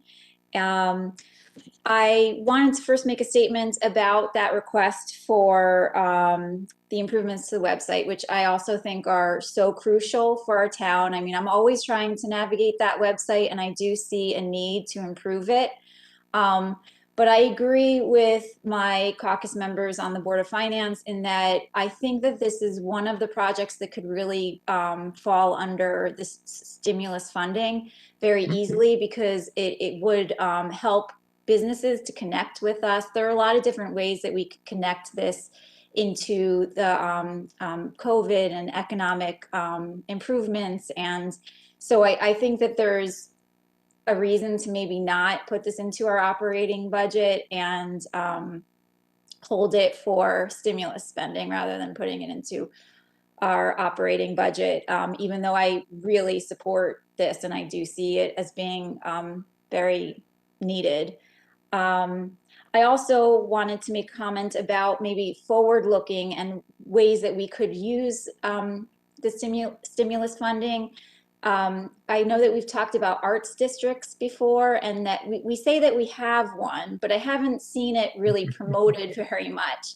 And I think that we have such a great art community. I know lots of different musicians, artists, all in Fairfield. I've heard comparisons of Fairfield's made comparing us to Brooklyn. I think that Representative Sam Cargill had mentioned that in our strategic planning session a couple of years back, and it really struck me because I thought I feel the same way about Fairfield. I think we're so cool, one of the coolest places in Fairfield County, and I think that the stimulus funding is a great way. It harkens back to the 40s era of just work projects, the way that it linked with art murals, and I'm really hoping that we can kind of revive that in town, because I think that we have a lot of people who could help out with that, and it would really bring out that element and our kind of our town character that way. So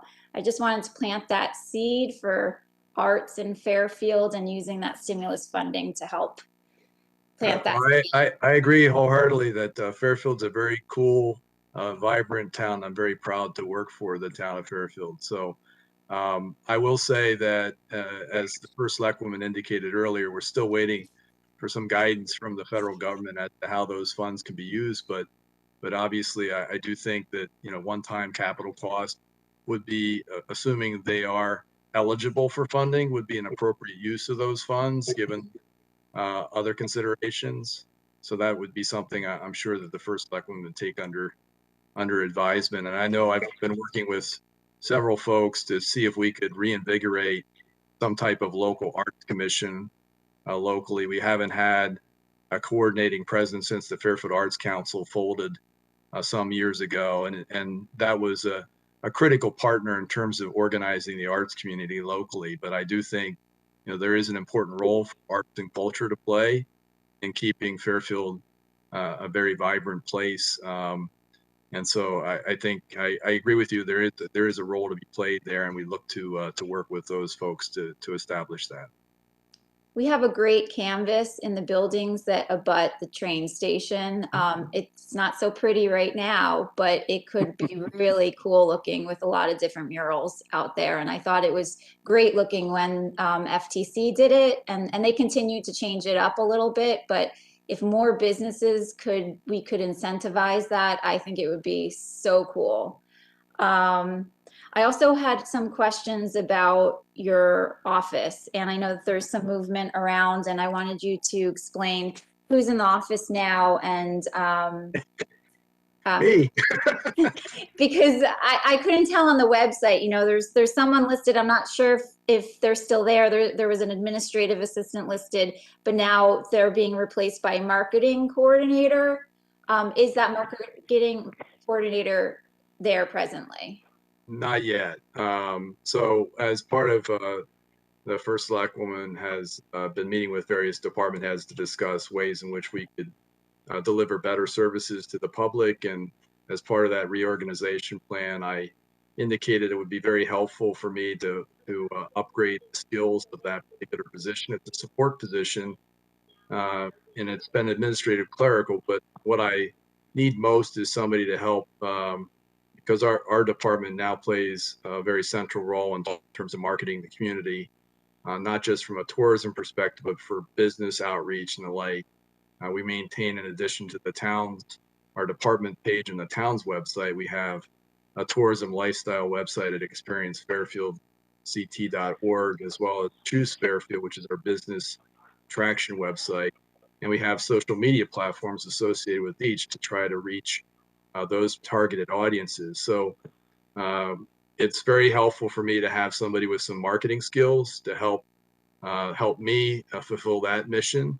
And so what I did ask, and what the first Selectwoman supported, was an upgrade in that position from an administrative clerical position to a marketing coordinator. It's revenue neutral or cost neutral, and what facilitated this really was, unfortunately, the person who occupied that position had to go out on a long-term medical leave absence and has since separated from employment.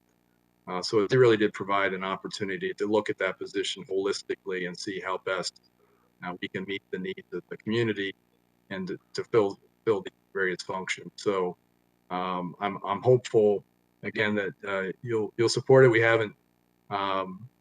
have just posted the position internally. Again, and so we'll have to go through that process before we can consider outside candidates. But budget does reflect that change in position. It doesn't have a budgetary impact in terms of the cost, as you can see.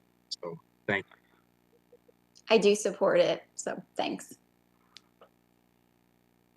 Are there any other questions for Mr. Barnhart?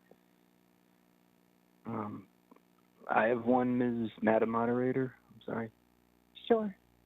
And Okay, who's yes, that? I'm Alex. Alex? This is Alex Durrell, hopefully the last time, RTM3. Mark, with all the restaurants, is fancy food Fairfield's financial future? I mean, Oh, well, food, we have a very vibrant restaurant scene, which is great. And it for beats the the most part, alternative. many have hung in there, despite the challenges of the past year with the pandemic. So I think that's something that obviously, it's quite a change from where the town was several decades ago. And so I think it's something to be proud of. Yes. Okay, well, hopefully it'll continue, and good win with the Orioles last night. Yes, it was.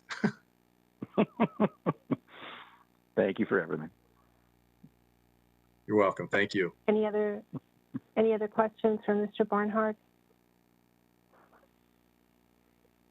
I think we're all set. Mark, thank you very much. Thank you very joining us. much. Have a good rest of your night. Okay. You too. Bye-bye. Next is active employee benefits, which is item 1320 on page 83. We have several folks from Aon, I believe. Mr. Lindgren. Hi, can everybody hear me? Yes, how are you? Good, thank you. Carlton Lindgren from Aon Consulting. Joel Chamberlain, my colleague, is also on the phone. I've heard numerous references to the budget book this evening, which I do not have in front of me. So I don't know specifically what numbers we're going to talk about today, but I mean, is the idea here that I just go through the budget process, or do you want to talk specifically about the numbers? Well, if you wouldn't mind briefly just talking about the budget this year in this category, and then we can open it up to questions that people might have, if that's okay. Madam Okay, Moderator. so I think I found. Oh yes, excuse me. Who's that? It's Jared Schmidt. Jared. Yes. Would you mind if I'll give a quick overview, and then if there are questions, you can they can chime in. Any technical questions you can ask Aon about it. That'd be great. Thank you. So as everybody now knows, Aon is our consultant for employee healthcare, active employee healthcare, and what we've taken the number that they've come up with doing their analysis of past claims and trends, and put that into the budget. Originally in the first Select Woman's proposed budget, we had a number in there that was increased under the Board of Finance by $183,000 based on updates from Aon, and also based on a reduced number of positions because of the reorganization. So there were four less lives to be covered under healthcare. So, and again, I think you all have the list of all the changes from the Board of Finance, so you can see those numbers there. But we take the number that Aon gives us, and we plug it into the budget after some review, a good review with them of their methodology going into it. Okay, thank you. Are there any questions on this item?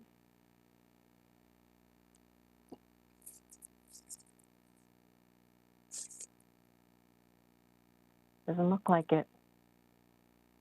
Okay, thank you very much for that presentation, and thanks I'm sorry, to the I Aon have folks. one question, Oh, sorry. oh, okay. Go ahead, Jill. Okay, Jill Vergara, District 7. I noticed that on the chart on page 85, it gives a breakdown of the different departments of town and how much each is costing. And police and fire were way up there for the active employee benefits. And I'm curious whether there have been more discussions with them about would moving to Connecticut 2.0 plan change this at all? Is that question for Aon? or Mr. Schmidt?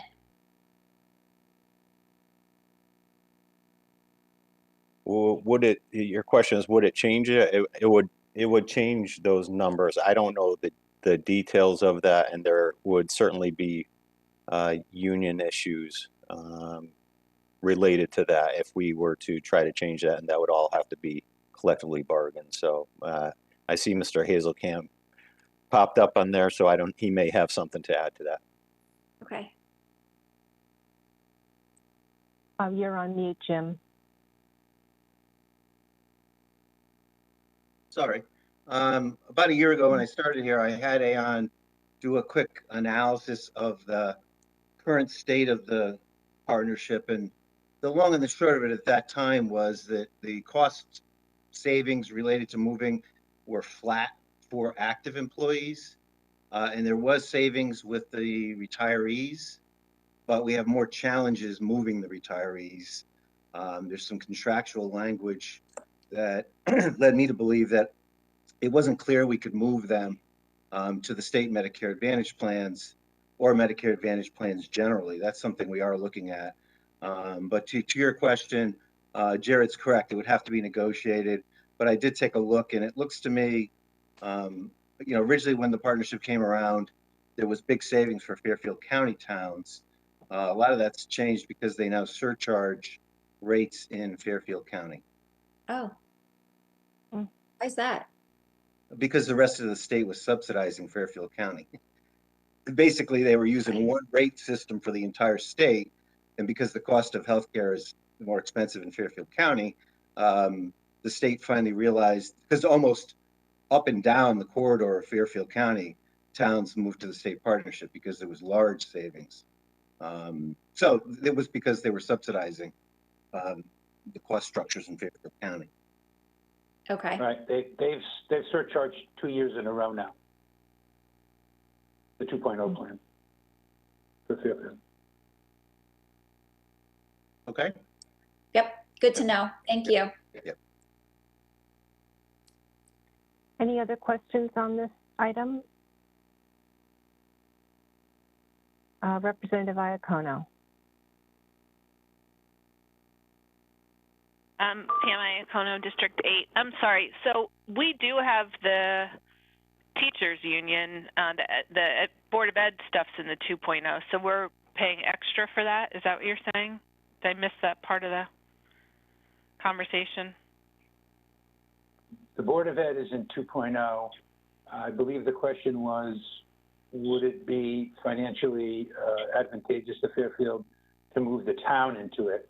And I believe Mr. Hasselkamp explained that based on the fact that the 2.0 plan is surcharging now for Fairfield County, that any advantage to move in the town piece into 2.0 is fast going away or gone, quite frankly. Gotcha. But we're still better off being there for Board of Ed because we're in it already. Yeah, and we continually, we're the consultants for the Board of Ed as well. So we continually monitor what the Board of Ed is paying with respect to what they would have paid had they been a standalone group and not in the 2.0 plan. So, and we update the board periodically on how that's going. So we're hearing from them later tonight. So right now, it's the savings have still been worth it? As of right now, they have been, yes. But the lines are converging. We will say that. So we were able, because we got in early on the Board of Ed, and we were able to reap the benefit, and now it's leveling out, and it doesn't really necessarily make sense for the town to move there at this particular junction because we missed that run up. Exactly. Got it. Thank you very much. Are there any other questions?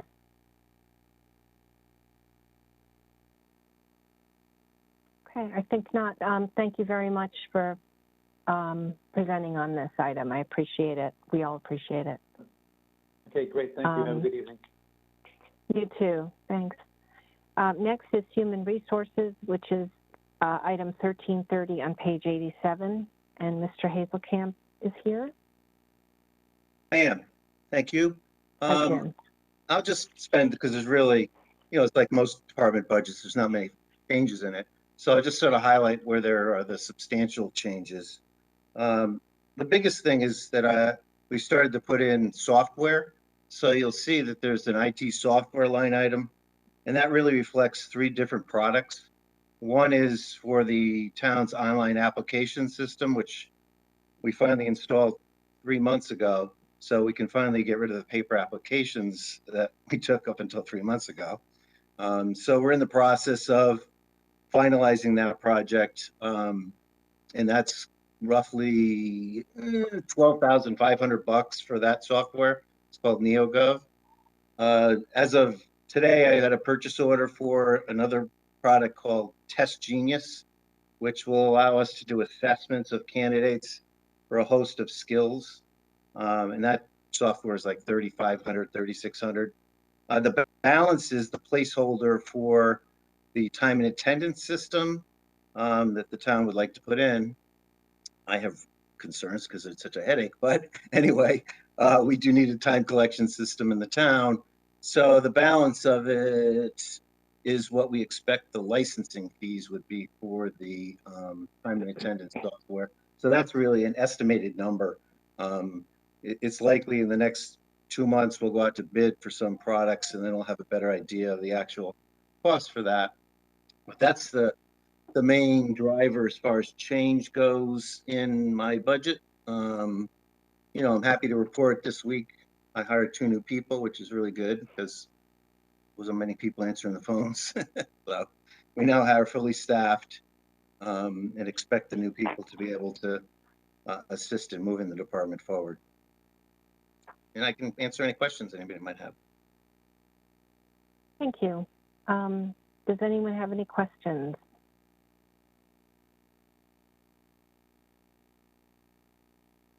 Representative Vergara. Jill Vergara, District 7. Hi, Jim. Hi.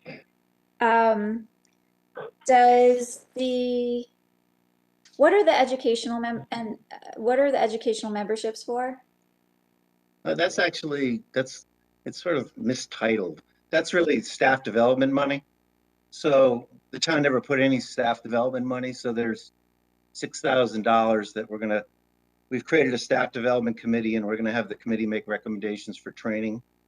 So it would be computer training. It could be having a speaker. It could be a whole host of issues related to staff development.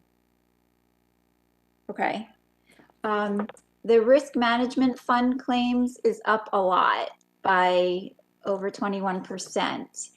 Yeah, actually, I believe, because Mr. Egan is far more capable of talking about that. I believe he's on the call. I think we were going to do that separate. That's all. But oh, okay, it's on your line. Oh, am I skipping? I don't know, but he's around. So we're just on human resources now, so we'll get down to risk management in a couple of items. Okay, it is a line item under human resources. The 58,920. Sorry.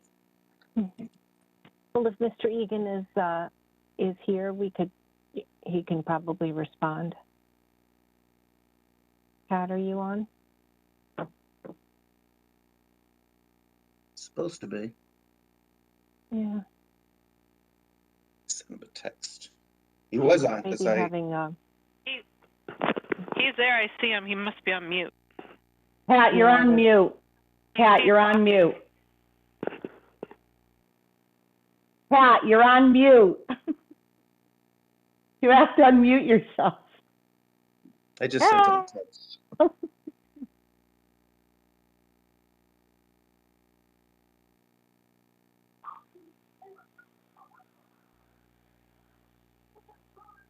So working on that, I guess. Well, Jim, I have another question. Oh, great. There we go. Pat, there we go. Yeah. Oh, okay. I apologize. That's okay. So yes, thank you, Madam Moderator. Ms. Vergara, just for clarification, my understanding was we were going to discuss this in some detail, I believe a week from Monday. Oh, I didn't realize, I thought we were What's it? talking about contingency. I thought that was separate. This is, Yeah. because I just had a question about this line item going up so much in this one year Sure. from 700,000 to Sure. 850,000. Can I Yeah, interrupt? Because I, I think that is related to a discussion we have to have in an executive session. Okay. yes, that would be my recommendation also. Okay. I think Okay. Does the risk management include severance claims related to the reorganization? No, it does not. Okay, is that accounted for anywhere? I think Jared has it accounted for, but he'd have to tell you where that is. It's not in my budget, I don't believe. Okay. I might be wrong, but I don't think it's in my budget. Okay, I'll ask Jared then. What was the question again? If the where are the severance claims from the reorganization included or accounted for in the budget? Are you referring to legal claims? Yeah, if someone was fired and they're fighting it. So there's definitely savings that are from the reorganization overall salary savings and others, but we don't have a specific line item or anything earmarked for legal claims. Oh, okay. Okay. Thanks, Jared. Then I have one other question for Jim. The part-time clerk, is this in your office or is this in the First Select Woman's office? My office. Okay.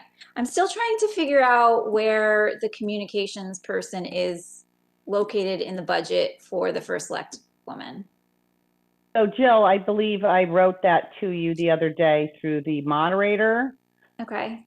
So Lucy and Rose, who used to answer the phones in Mike's office, they answered the phones, transferred phone calls, gathered information for residents, things of that nature. Right.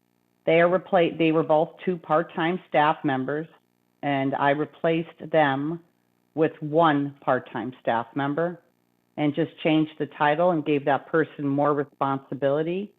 And those 2 positions that are now 1 part-time position have always been paid out of administrative services.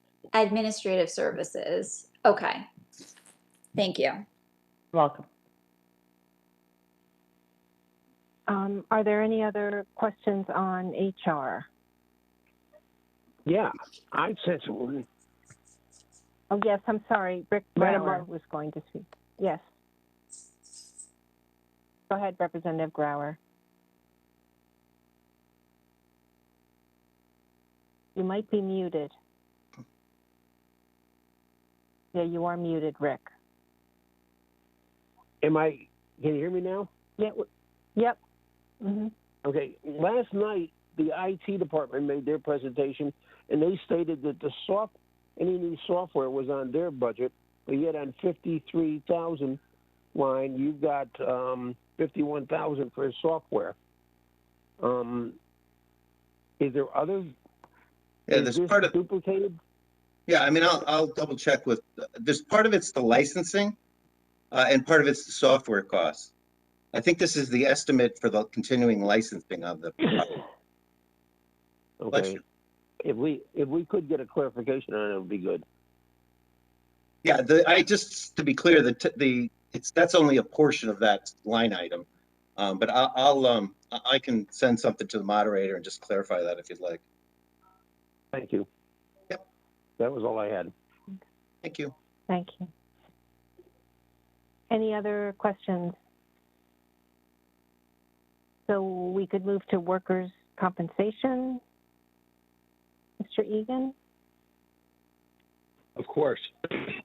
So workers' compensation, the 58940, there's a slight increase in that line item of 2.49%. For heart and hypertension, which is part of the workers' compensation, there's an increase of 6.85%. That's going up to $600,500. Okay. Any questions on this item?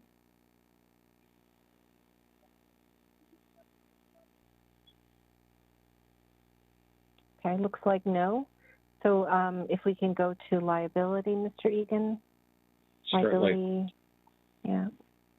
With our insurance, I guess, Madam Moderator, if I could just start at the top with our insurance and claims, which liability is under. Sure, absolutely. Thank you. Our insurance remains relatively around 5% for the budgeted increase. Property is a little bit more because there's a little bit of volatility with flood insurance. So we budgeted a little bit more money for that. But all in all, our insurance hovers around about a 4.5 average increase, somewhere in that number. And that would be for our liability insurance, our E&O, errors and omissions, property, and the interscholastic sports. Okay, thank you. Any questions on this item?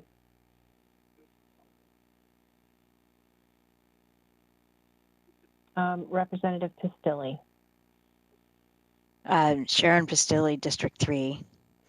I'm not sure if this would fall under this item, so I'm going to apologize in advance if I'm conceptually getting this wrong. I just wanted to check if going forward, like now that we're running the centralized regional 911 center out of Sacred Heart, are we going to pick up indemnity coverage for that? So like in case we're handling a Westport call and something happens and it goes wrong, you know what I mean? Like, are we increasing our insurance coverage for that? And is that reflected in this budget number for next year because the center is going to be up and running? Our liability coverage would cover anything that is a product of the town's actions, which obviously that's going to be on a greater scale with picking up calls for other municipalities. But yes, it is. It would be covered in our liability coverage. It's not necessarily that every time there's a possible exposure that the liability necessarily goes up. It's dependent on certain factors, and as much as I'm sure that will be evaluated to a degree when we get final quotes.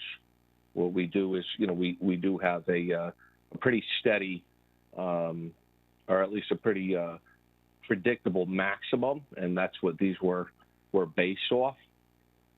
But yes, any liability that we incur, inclusive of the 911 center, would be covered under the town's current insurance. Okay, great. Thanks for that. Mr. Baldwin also can address that, I believe. Yes, the agreement itself actually contains language which says that liability will be attributed to the town where the emergency services are being rendered. So it is spread among the other towns that way. So that has been taken into consideration in the interlocal agreement. Great, thank you. Are there any other questions on this item? Okay, I don't see any. At risk management, I think we said we're tabling. Human Resources Administration, Jim? Anything to add? I think you're on mute, Jim. Sorry, I don't have anything to add on my general budget, if that's what you're referring to. It's another item on the, go ahead.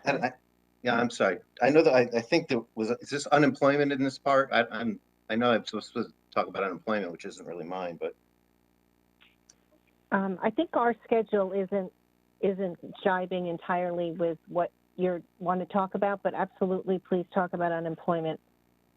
We'll try to get to everything. yeah, I don't want to go out of order. I actually, Jared put my name next to it, and I don't really know why.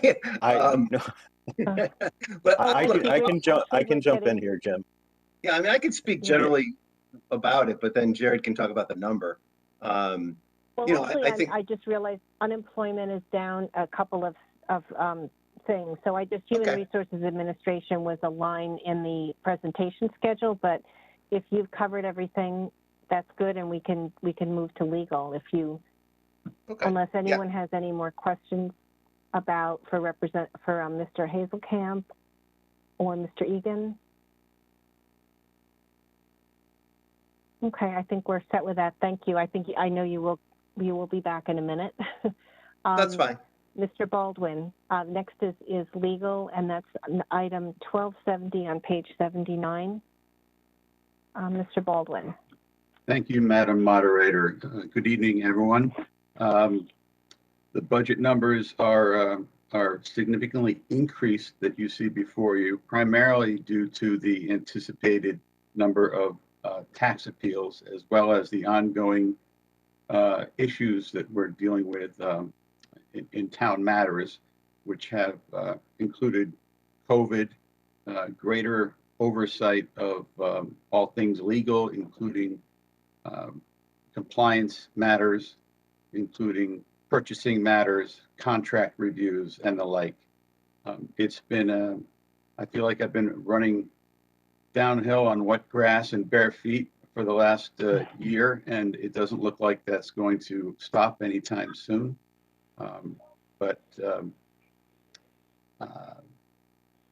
We've taken a concerted effort to review contracts, which heretofore were not really reviewed as they're supposed to be, and greater oversight of the entire purchasing process, thanks to the direction of the First Select Woman, not just to myself, but also purchasing department and elsewhere.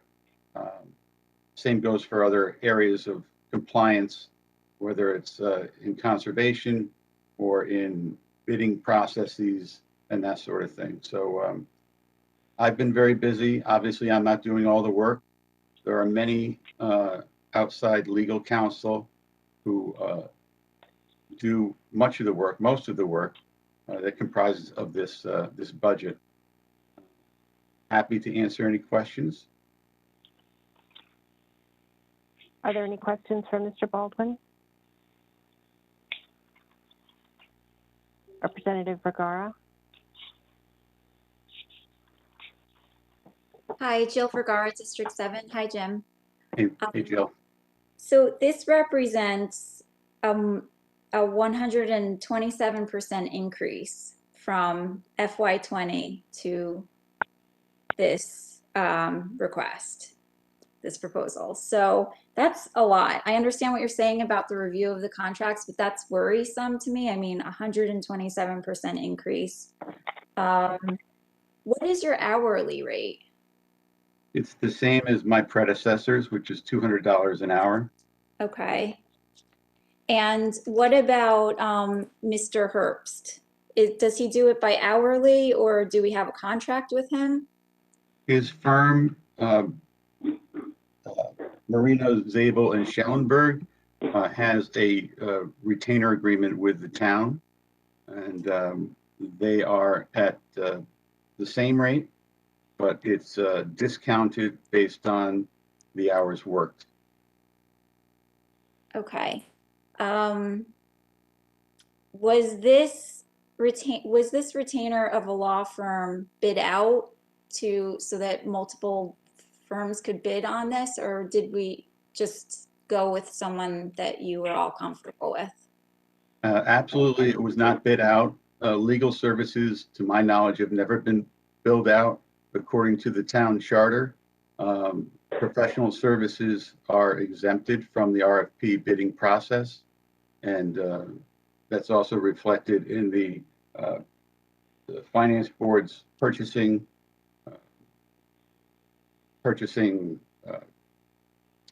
rules or guidelines. So no, it was not bid out. Okay, it wasn't bid out, but then why wouldn't boards vote on such a contract, like the Board of Selectmen or the RTM? The same reason they don't bid on any of the legal retainer agreements, which I have with every outside counsel who does work with the firm. It's never been the practice of the town to do that, and I don't believe that it's a wise thing to do either, largely because they're relying on me, much like a primary care physician or a general physician that you see on an annual basis oversees your general health.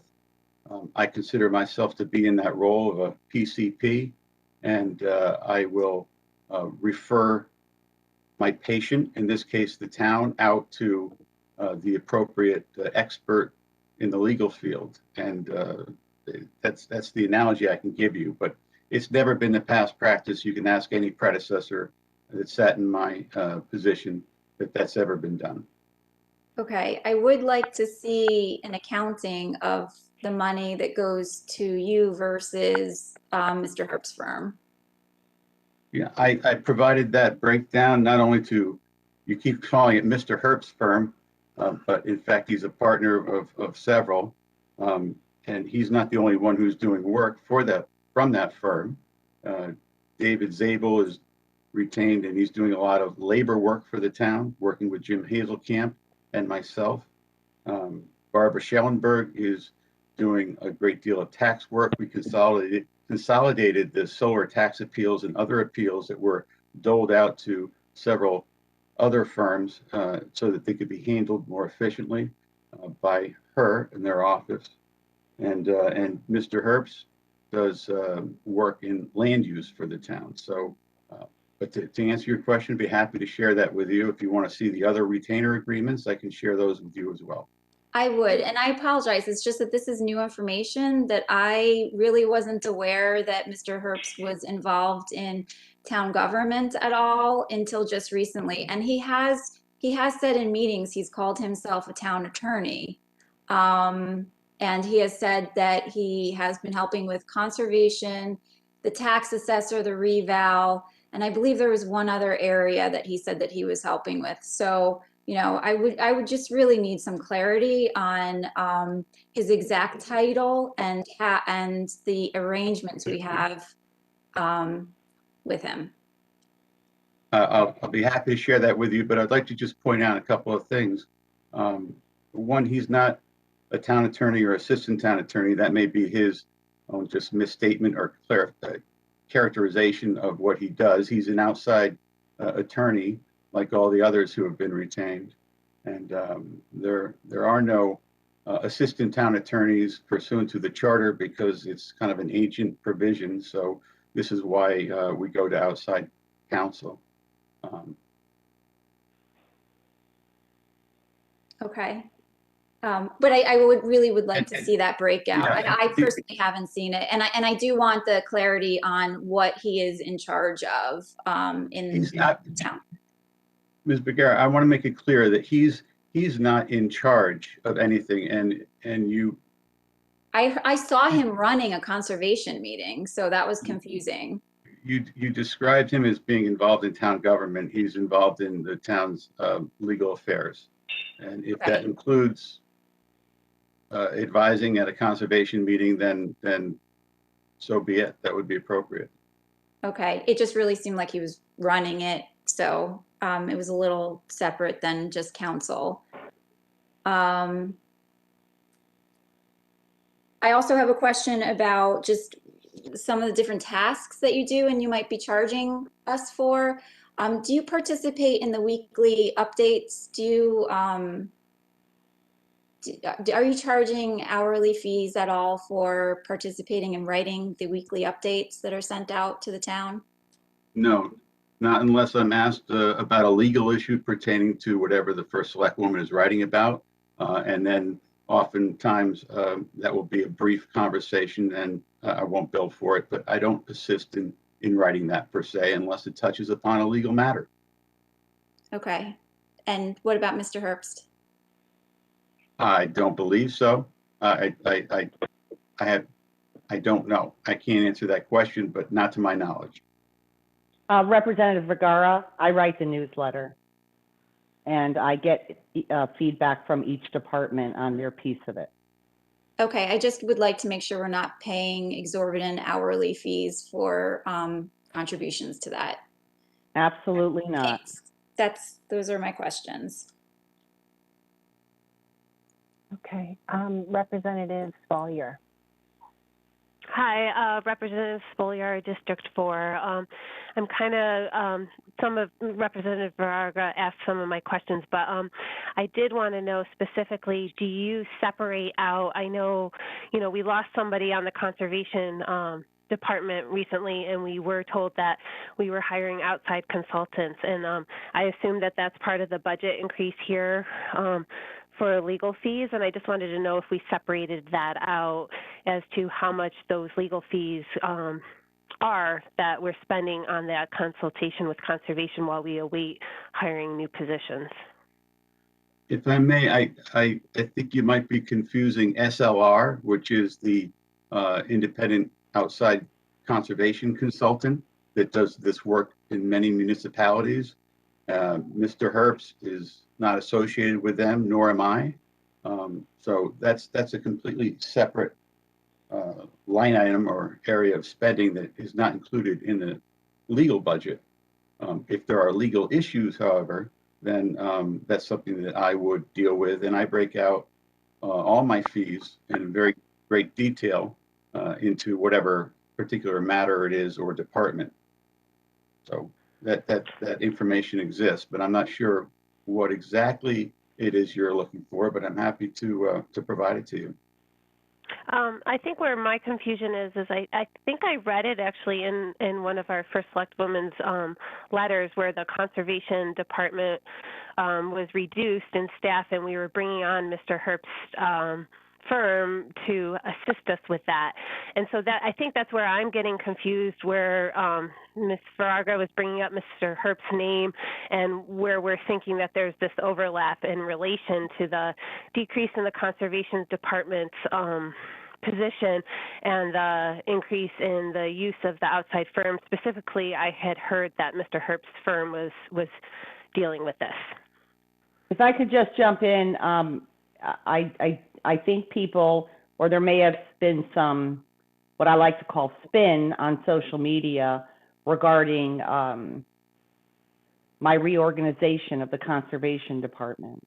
I believe I was very clear in any responses that I sent out to individuals in our community who asked me the questions about it, that I hired the environmental firm to step in and assist the department with their activities that they need to do every single day while we are getting a new director. Mr. Herbst has been an attorney along with his inside of his firm assisting our town since I took office. Was helping Mr. Carey with issues, was helping Mrs. Jacobson with issues, and the entire department. And he has remained as such. So there really is no difference there. I think a lot of people got confused, as Mr. Baldwin said earlier, that SLR, I had some people say to me, does Mr. Herbst work for SLR? No, they're an environmental firm. And is Mr. Herbst running the conservation department? No, he's not. I know there's a lot of obsession about Mr. Herbst. I'm not really quite sure why. He's an attorney, just like any other attorney that does work for the town. I hope that helps clarify that. Okay, Brenda, thank you. Go ahead, Marcy. So the involvement then of the non-environmental consultation firm, so that might have increased, but the legal services of the town that we provide has not increased as a result of decreasing the conservation budget. I think, well, I mean, Mr. Baldwin can speak more clearly, but I know that we've extended quite a bit of funds on this, the public corruption scandal and also the fill pile. The environmental attorney costs alone have been staggering based on what happened with the prior administration. So I know those costs have been quite high. And, you know, Mr. Baldwin has had to jump in on a lot of those issues with the environmental attorney. So I think overall we have we have a lot of expenses and legal fees. If I Attorney may, Baldwin, sure. I would just like to add to that. I mean, part of what Attorney Herbst is doing is a prophylactic measure to avoid some of the terrible things, costly things that have happened by the lack of oversight and legal compliance coming out of that department. You talk about the berm that was built without deep approval, and it's costing the town immeasurably. You talk about, I think it's now, the first selectwoman published the notification that the FEMA appeal, the second appeal to FEMA over Penfield, that was denied for the very same reason that there was lack of oversight, or there was lack of appropriate compliance. And again, I believe that came out of the same department. So there's very good reason to have a legal person involved in that department, especially at this point in time. Okay, thank you. So part of the reorganization then is to add more legal representation in the conservation department. That's what it looks like to me. Thank you. I appreciate it. I just wanted to pipe in that there was one of the first selectwoman's Friday emails definitely said SLR, whatever their name is, would be running it with the assistance of Mr. Herbst. So it did cause confusion, I think. Hopefully we're getting a little clearer, but it was confusing why an attorney would be named in that context. So, Mr. Grauer, Representative Grauer.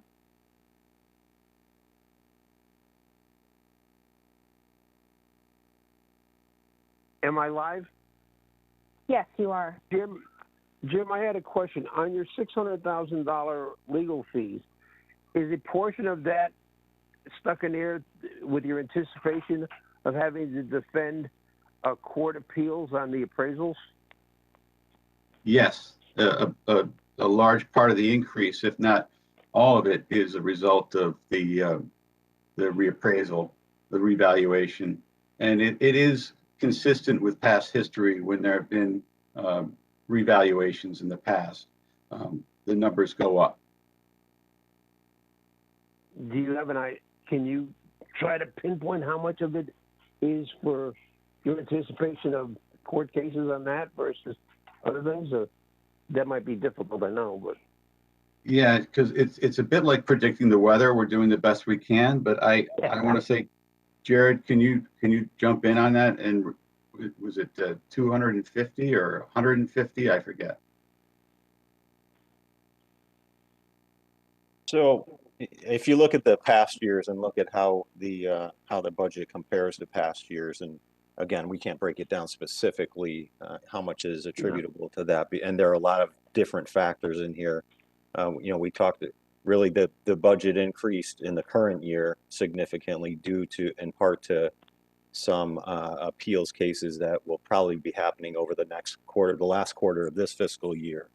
But in addition to that, there were executive orders that Attorney Baldwin is going to have to look at, and also Phil Pyle matters.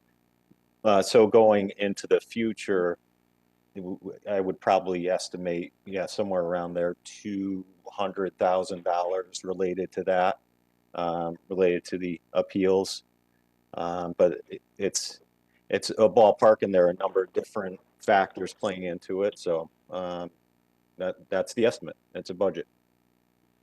Is there a base number that you have, like a per appeal, that how many appeals you think you're getting out of the 650?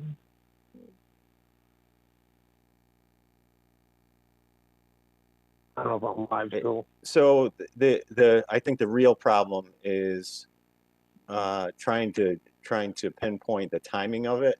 it's not just the number of appeals, but how, they're spread out over several years typically. And so, it's hard to pinpoint how many are going to happen next year.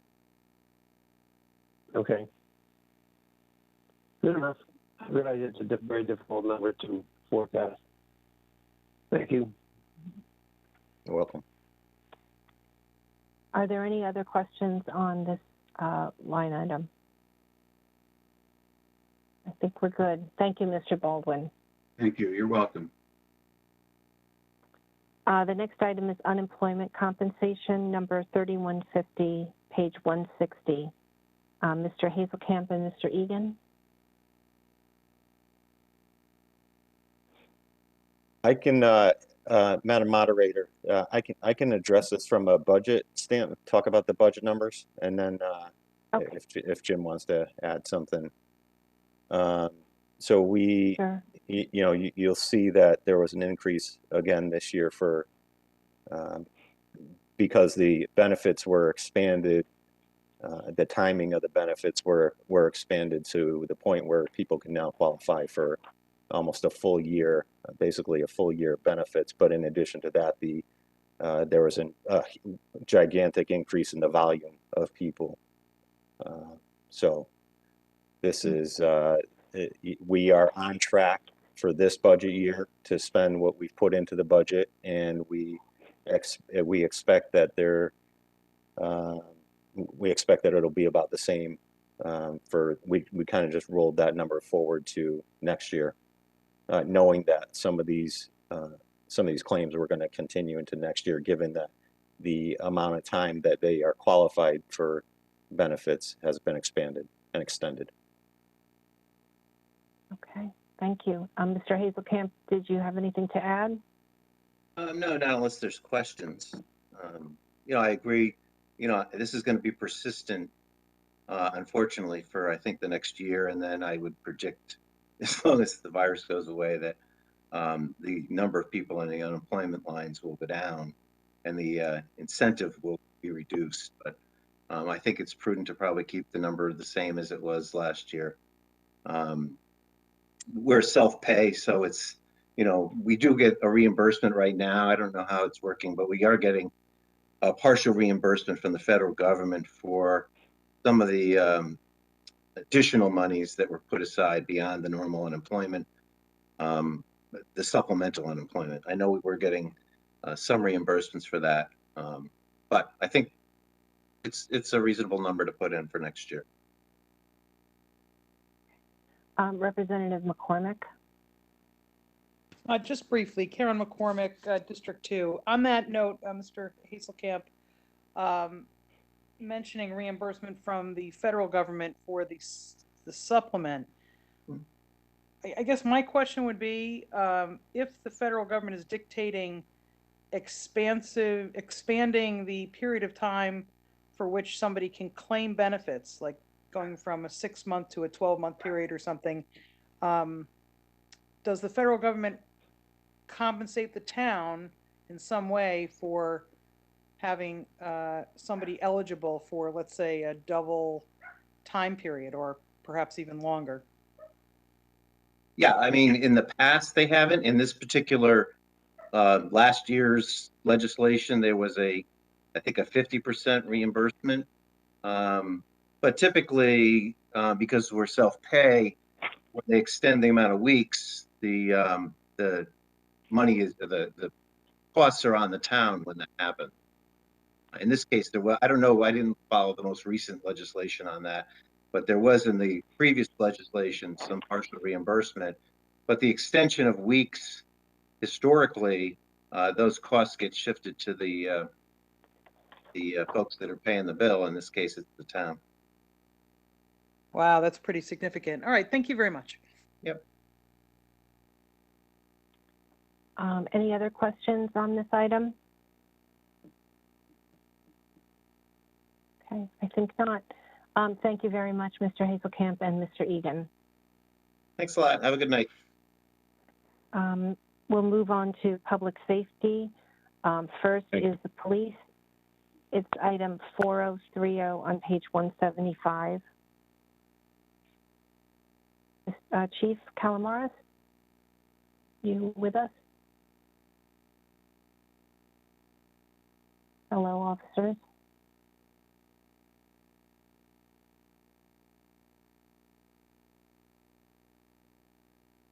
I see you, Chief. I don't hear anything. You might be muted there. How about now? Yes, we hear you. Okay, thanks. Good evening. Thank you, Madam Moderator, and good evening, everyone. So 2022 represents a just about a 3.5% increase in our budget, 2% of which is for contractual obligations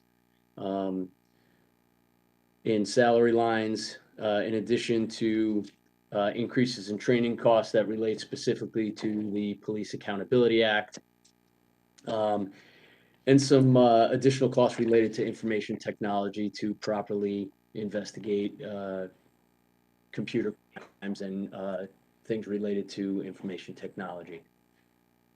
We have an increase in our capital request for cars, and in discussions with the finance department, it was determined that they had, we had to have a reduction in our capital outlay request, which reduced to 5. So if anyone has any questions. Thank you. Are there any questions, Representative Vergara? Hi, Jill Vergara, District 7. I have a couple questions. One is about the communications line. Can you explain what goes into that? It's 55,300.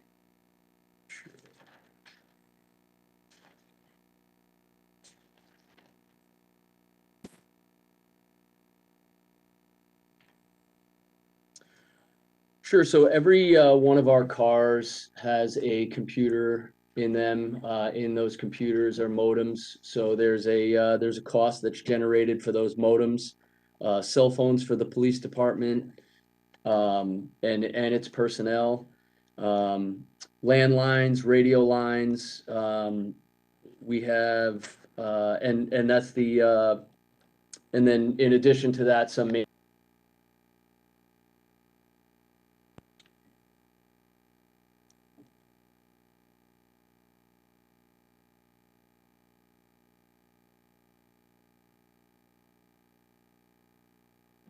Does that answer your question? I think we lost. Oh, You were frozen we lost your for a bit. audio. But I think I got it. So yes, it was very helpful. Thank you. I just noticed the big jump from the FY20 actual to what we approved last year, and I couldn't remember the details and what went into the communication. So that makes sense with what you're saying with the car computers, the modems, phones, the cell phones, all that makes sense. I also have a question about your travel and meetings. What kind of travel and meetings do you go to? I'm surprised because I feel like nobody's going anywhere right now.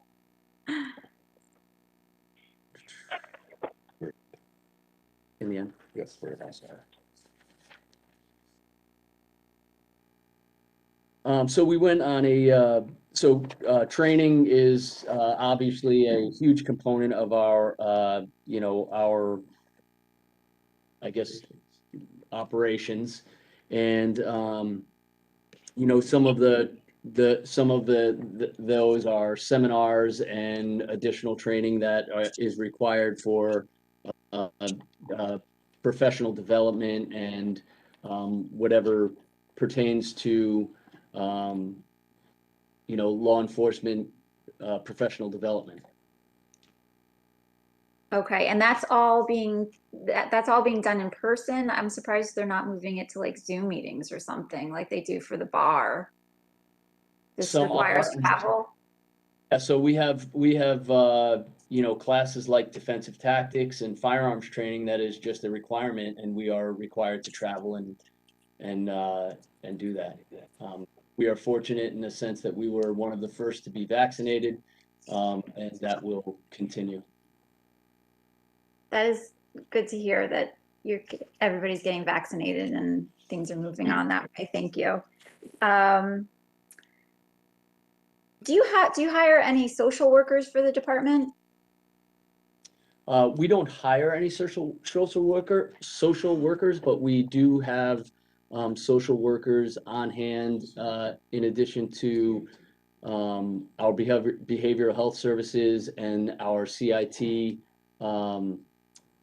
If you give me 1 second, what's the name of crisis intervention? Crisis intervention, but Deborah Barton is the one who assists us with that. Okay. It does seem like that seems to be a trend with policing, that there's been an incorporation of social services, and a lot of the situations that I've seen the police called to, that I've had personal experiences with, it really could have been dealt with a social worker. And so I think that it might be an important move to look to.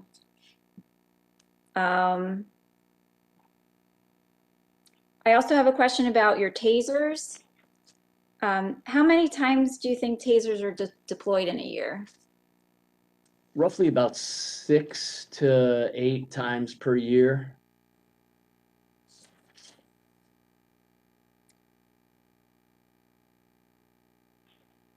Okay, and so that would be like 6 to 8 tasers? No, that is about 6 to 8 deployments. Okay.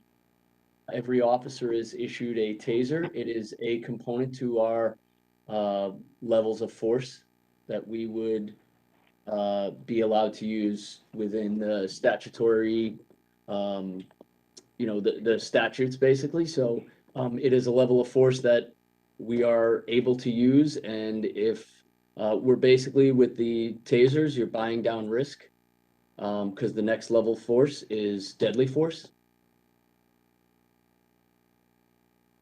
And the 75,000 represents how many tasers? That represents 100 tasers. And that's going to be $75,000 a year for 5 years to get to 500 tasers. No, ma'am. No, I'm so sorry. It's not. So each officer carries a taser as one of the tools on their belt.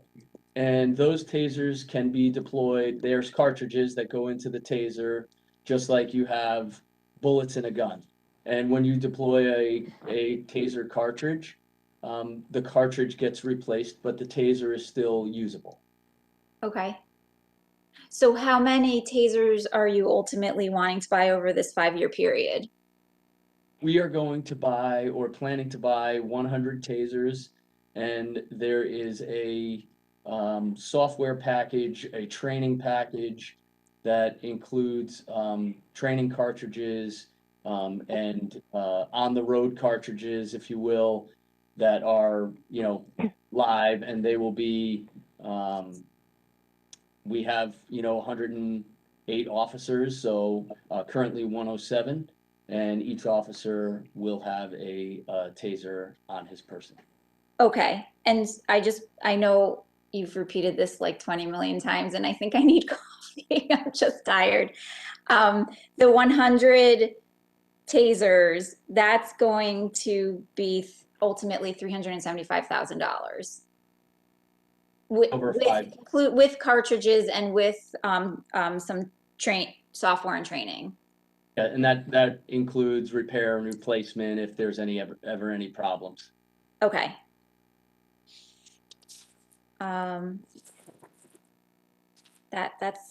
That's all my questions. Thank you so much. Sure.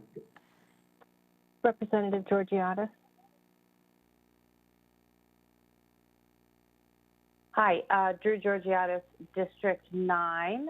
Hello, Captain Calamaris. I hope you're well. Oh,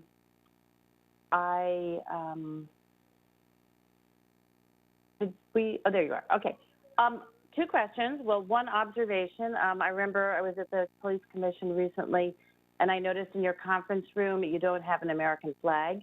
You have the thin blue line flag. So if you'd like an American flag, I can make you one because that looks like a homemade one. So let me know about that because I'd love to see an American flag in your conference room. My second question, that was a comment. My first question is about police dogs. Can you discuss, I remember being at a police commission meeting once and that the dog that was presented that day is privately funded.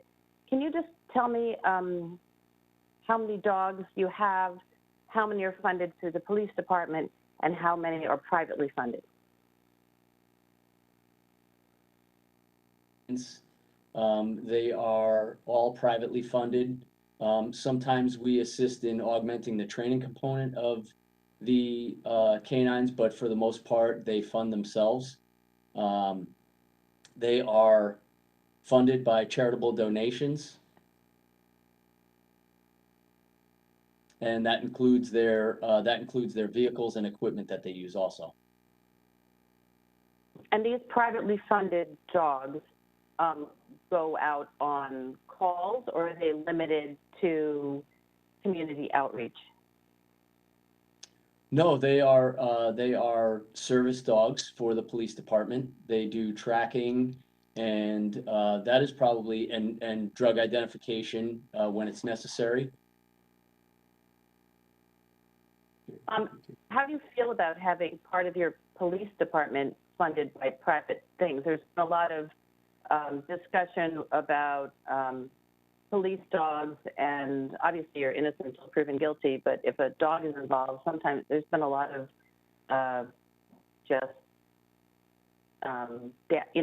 damage, people that have been, the dog goes and the person might not be guilty, right? So I find it sort of strange that this part is privately funded. If it was essential, wouldn't it be funded through the department?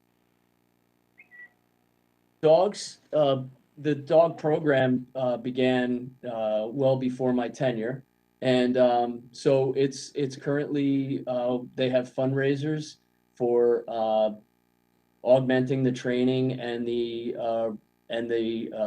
purchase and maintenance of the dogs and their ability to work in a canine capacity with the department. That's my dog, sorry. So you must know I'm off mute because here she goes. So no, but my question is, if it was essential to the department, the whole sort of private funding of like private citizens buying tasers or private citizens buying guns or private citizens buying, dogs that go out and interact with, people in a situation. I understand it's privately funded, but I'm not sure if I agree with that. If it's that essential, then it should come out of the police budget, in my opinion.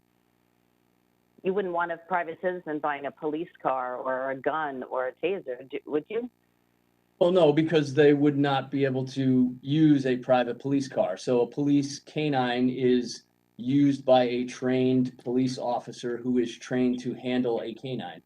And those two components have to be married in order for that to work. We pay the police officer, and therefore the canine is just his abilities as a police officer. So how much is each dog a year? I can get you that information. Per year, I would say each dog probably costs us about $10,000 a year. I can get you that specific information though. Okay, and you're not willing, I asked you a couple times in your opinion about if it's essential, whether it should be through the police department and not through private donations. Do you have an opinion on that? I do have an opinion. Yes, I think it should be funded through the police department because I think it is an essential function of the police department, and I think it should be funded. As I said earlier, it was the program. We have a community program that works with people with PTSD, and one of our dogs is a comfort dog, or but it is also a police canine, so it has like a dual role. So there is a community outreach component of it as well. I mean, when we bring the canines to the schools, the kids absolutely love them. And I think So to answer your question directly, I do think it is a primary function of the police department. So yes, I think it should be funded. Well, I agree with you, Captain Calamaris, that they should be funded by the department and not through private citizens, because that's, I don't know, it makes it, I don't know. I agree with you. So, okay, well, thank you for that. I appreciate, and let me know about if you want that American flag. I'm really good at folk art, so. I'll take it. Okay, I'll make it. Okay, thank you. Just a point of information, Chief Calamaris, there is an American flag in the conference room. I'm there for swearing in. There's an American flag. There are several. Okay. But it's okay. I can't see it on video, Madam First Selectman. When he's at the police commission, the thin blue flag that's behind his head, and tonight I was looking, and that's the same flag I saw. So when I'm, when he's on video. Madam Moderator, point of order. It is 9:47 p.m. We still have fire and the Board of Ed, and we're having personal conversations. Please, can we get back on track? We're not very far off track, Representative Iacono. You're off track. Thank you for your comment. I wouldn't say thank you for a comment. She could have asked nicely, so thank you. Representative Grant. Kim, you're on mute.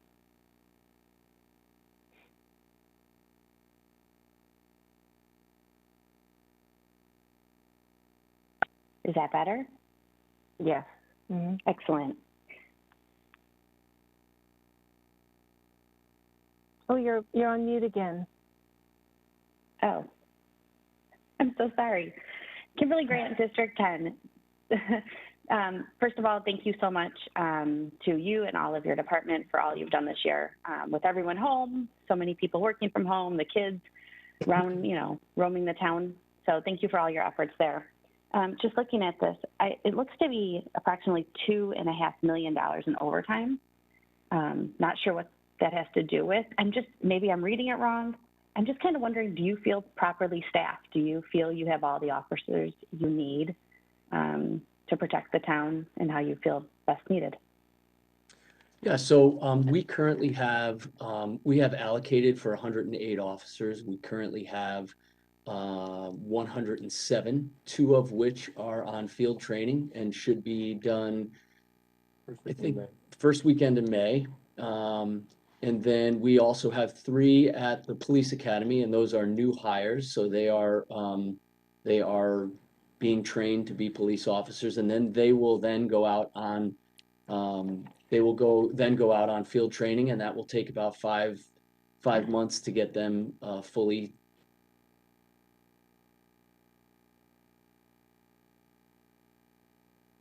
It is a moving target for us, so as we bring new people on, people retire, people leave the job, and it is constantly moving. We're expecting to have several retirements near in the summertime, and we are beginning our hiring process, as many of you may have seen on our social media, and we are looking to begin the process again. And like I said, it's a moving target, and we're constantly striving to keep our numbers up. Thank you for that. Representative Iacono. Thank you, Pam Iacono, District 8. Chief, I just want to thank you and all of the officers that work in Fairfield. I like all your flags. I'm happy to take whatever donation anyone wants to give to the town for anything that helps offset our costs. So I'll take that as well. I'm also extremely appreciative for any officer that shows up on our calls. And I can't tell you how invaluable it is to have someone of the level of caliber that we have in Fairfield show up on a domestic call, a trained officer, not a social worker. And I really appreciate that, and I hope that never goes away. So thank you for that. Just wanted to put that on the record. Glad we fund it. Glad we do it. Thank you. Thank you. Representative McCormick. Karen McCormick, District 2, I would echo the comments of Representative Iacono in that I think our town has experienced in recent years some very, very difficult and tragic events where responding officers that showed up to difficult calls had to deal with, you know, life endangering and life ending situations. So I too appreciate the need and the funding and the budgeting for actual fully trained officers to respond to these events when we don't really know what they're going to face when they arrive at the scene. But my question actually has to do with recently I noticed that the town has quite fortuitously, I should say, has been able to hire experienced, fully trained, fully vetted, quite frankly, some I believe even veteran officers from other towns. Coming to mind is from the city of Shelton in particular. I think there's been either 2 officers, maybe even more, that have come from that department to Fairfield. Just out of curiosity, I was wondering how much money does the town save by not having to put those officers through? So it's a pretty big number. It's significant. So it takes us about a year to get a fully trained officer up and running and on the road. And if you would take not only the year that it takes, but then the vacancy that is there that has to be replaced by another officer potentially to fill that vacancy. So it is not only the cost of the officer that's not there, but it's potentially the cost of the other officer to fill his or her shoes. So as a follow-up to that, I just want to commend your leadership and the leadership of the Fairfield Police Department in taking those opportunities to hire these officers coming from other towns. I know, and municipalities, I know that at times there's controversy surrounding situations, there's some social media chatter about different things, but all in all, I think that those moves have to hire these folks who come in, as I said, as veteran, pre-trained officers, has really, really benefited the town of Fairfield on their bottom line and the expenditures, and I want to thank you for that. Thank you. I appreciate that. Representative Perugini. Yeah, thank you, Madam Moderator, and thank you, Chief Calamaris, for joining us tonight and for your fine leadership throughout these challenging times. It's Bill Perugini from District 9. I have a couple questions. One, of all the calls that your officers respond to in the town of Fairfield, what are the 3 most risky for an officer?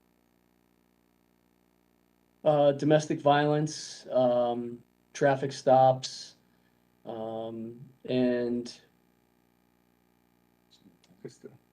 custodial.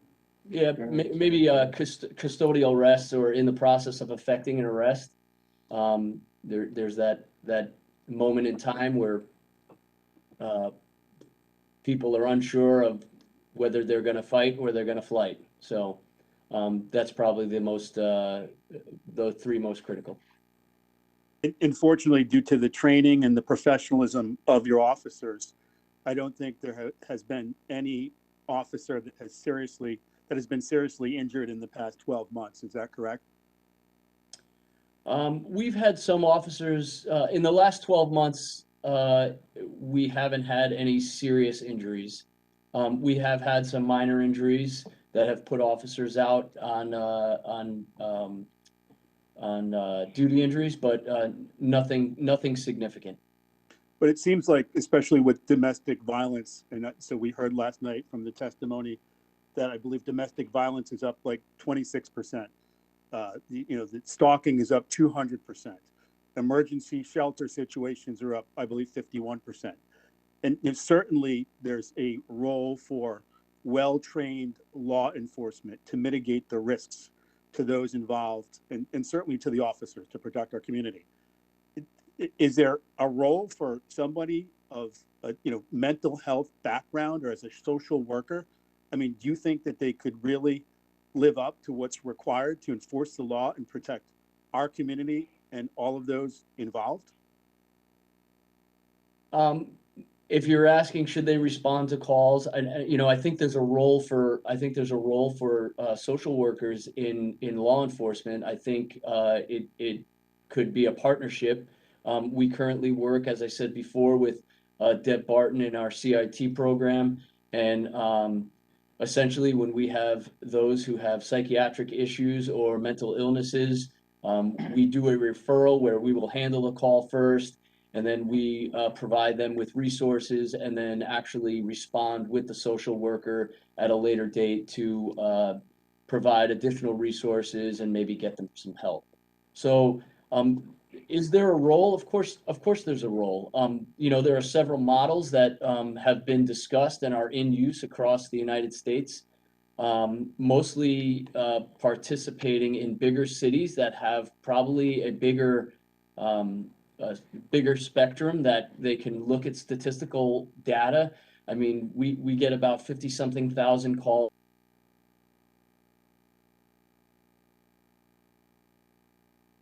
Large percentage are high risk calls, but I could say that a good percentage are calls that could become high risk. But I think we're fortunate in our town that we have not only, like you said, very trained officers, very well equipped, and you know, we also have officers that make really, really good judgment, you know, and I think that's a huge component when it comes to policing and problem solving, especially in a town like Fairfield. So we are fortunate in that sense. Yeah, certainly, and I agree. And so what I gather from your comments is that there's certainly a role, but really in an accessory capacity or in an adjuvant capacity. But the notion of a social worker replacing a trained professional law enforcement officer to reduce the risks for all involved would be a mistake. To deploy a social worker in lieu of a trained law enforcement officer. Is that correct? Well, I think they're, you know, they could be presented with dangers that they're not equipped to handle. And certainly endangering their well-being as well as those involved in the particular dispute. I would agree with that. But my second question is relative to some of the discourse. I'm sure you've heard about it, and I know you're aware of it on the Post Road. And, you know, we've had multiple discussions about traffic calming initiatives. But most recently, there's been a lot of discourse about the traffic on the Post Road, and for lack of a better term, gangs of young adults that seem to have absolutely no regard for the traffic laws, and, you know, risking the safety of all of those around them, and certainly causing a great deal of concern to adjacent motor vehicles. Can you elaborate on any initiatives that are going to be implemented to address this? It seems to be ongoing. I know it started with the pandemic, and now there's, you know, ATVs and motorized scooters and just wreaking havoc. You know, can you share with us your plan to help, I guess, address those challenges and make bystanders and pedestrians and other motor vehicles feel safer about deterring these behaviors? Sure. So we Point have of order, Madam Moderator. Does this question have to do with the budget? I had a few questions about that. I'm not really sure. I mean, this is a discussion for another time and in another meeting, but we're talking about the budget here tonight, and I'm sorry, unless Mr. Perugini has Representative Perugini has a question about the budget, I think we should move on. Well, I think it's relevant to the activities of our police department and concerns for my constituents and others throughout town, and it's certainly as relevant, if not more relevant, than the perception of flags at police headquarters. It's all very relevant, Bill, but you know what? We're talking about the budget right now, so let's move on. It's 10 o'clock now. We still have the Board of Education to get through, the fire to get through, and the emergency management to get through. I think it's very relevant to the I think activities. we've entertained every question tonight. We've entertained every question tonight. We should allow Bill to ask his question. Thank you, Yeah, let me Representative interrupt. Steele. I agree. I think that's true, and I also think we could let the chief respond to that. But I think that's true. I think we've let most people ask the questions they want to ask. So, but let's be cognizant of the time. So I will be very quick in my response, and I can say that we have collaborated with Bridgeport Police Department and Westport Police Department. It's the activities over the last couple of weeks that many of you have seen are going basically through the post road, and we are coordinating with them to try to make identities. We cannot pursue these vehicles, and it is it's a challenge at this point. We're working with them to try to find some mitigation strategies, surveillance and other things to try to seize these vehicles, many of which are stolen. So we're working on it. All right, Chief, thank you very much for your fine work. I appreciate the response. I do think these are very relevant concerns, and I think it's very relevant to our discussions around the budget. But I have no further questions. Thank you very much. You're welcome. Thank you.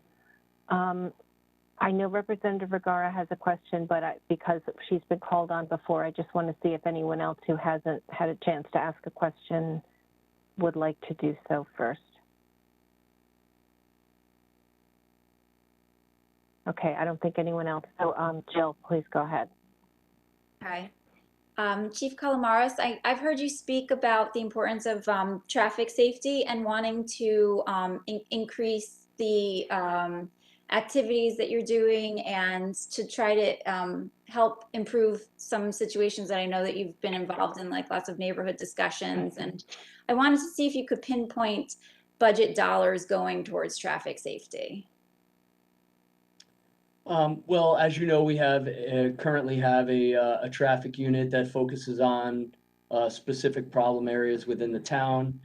They work with the engineering department to determine if it is in fact an engineering problem or perhaps maybe line striping or signage. So they also work in coordination with our accident investigation unit. So if we saw a high intersection, we may have the traffic unit go out there and investigate why these accidents are occurring there. I couldn't sit here and pinpoint budgetary dollars specifically to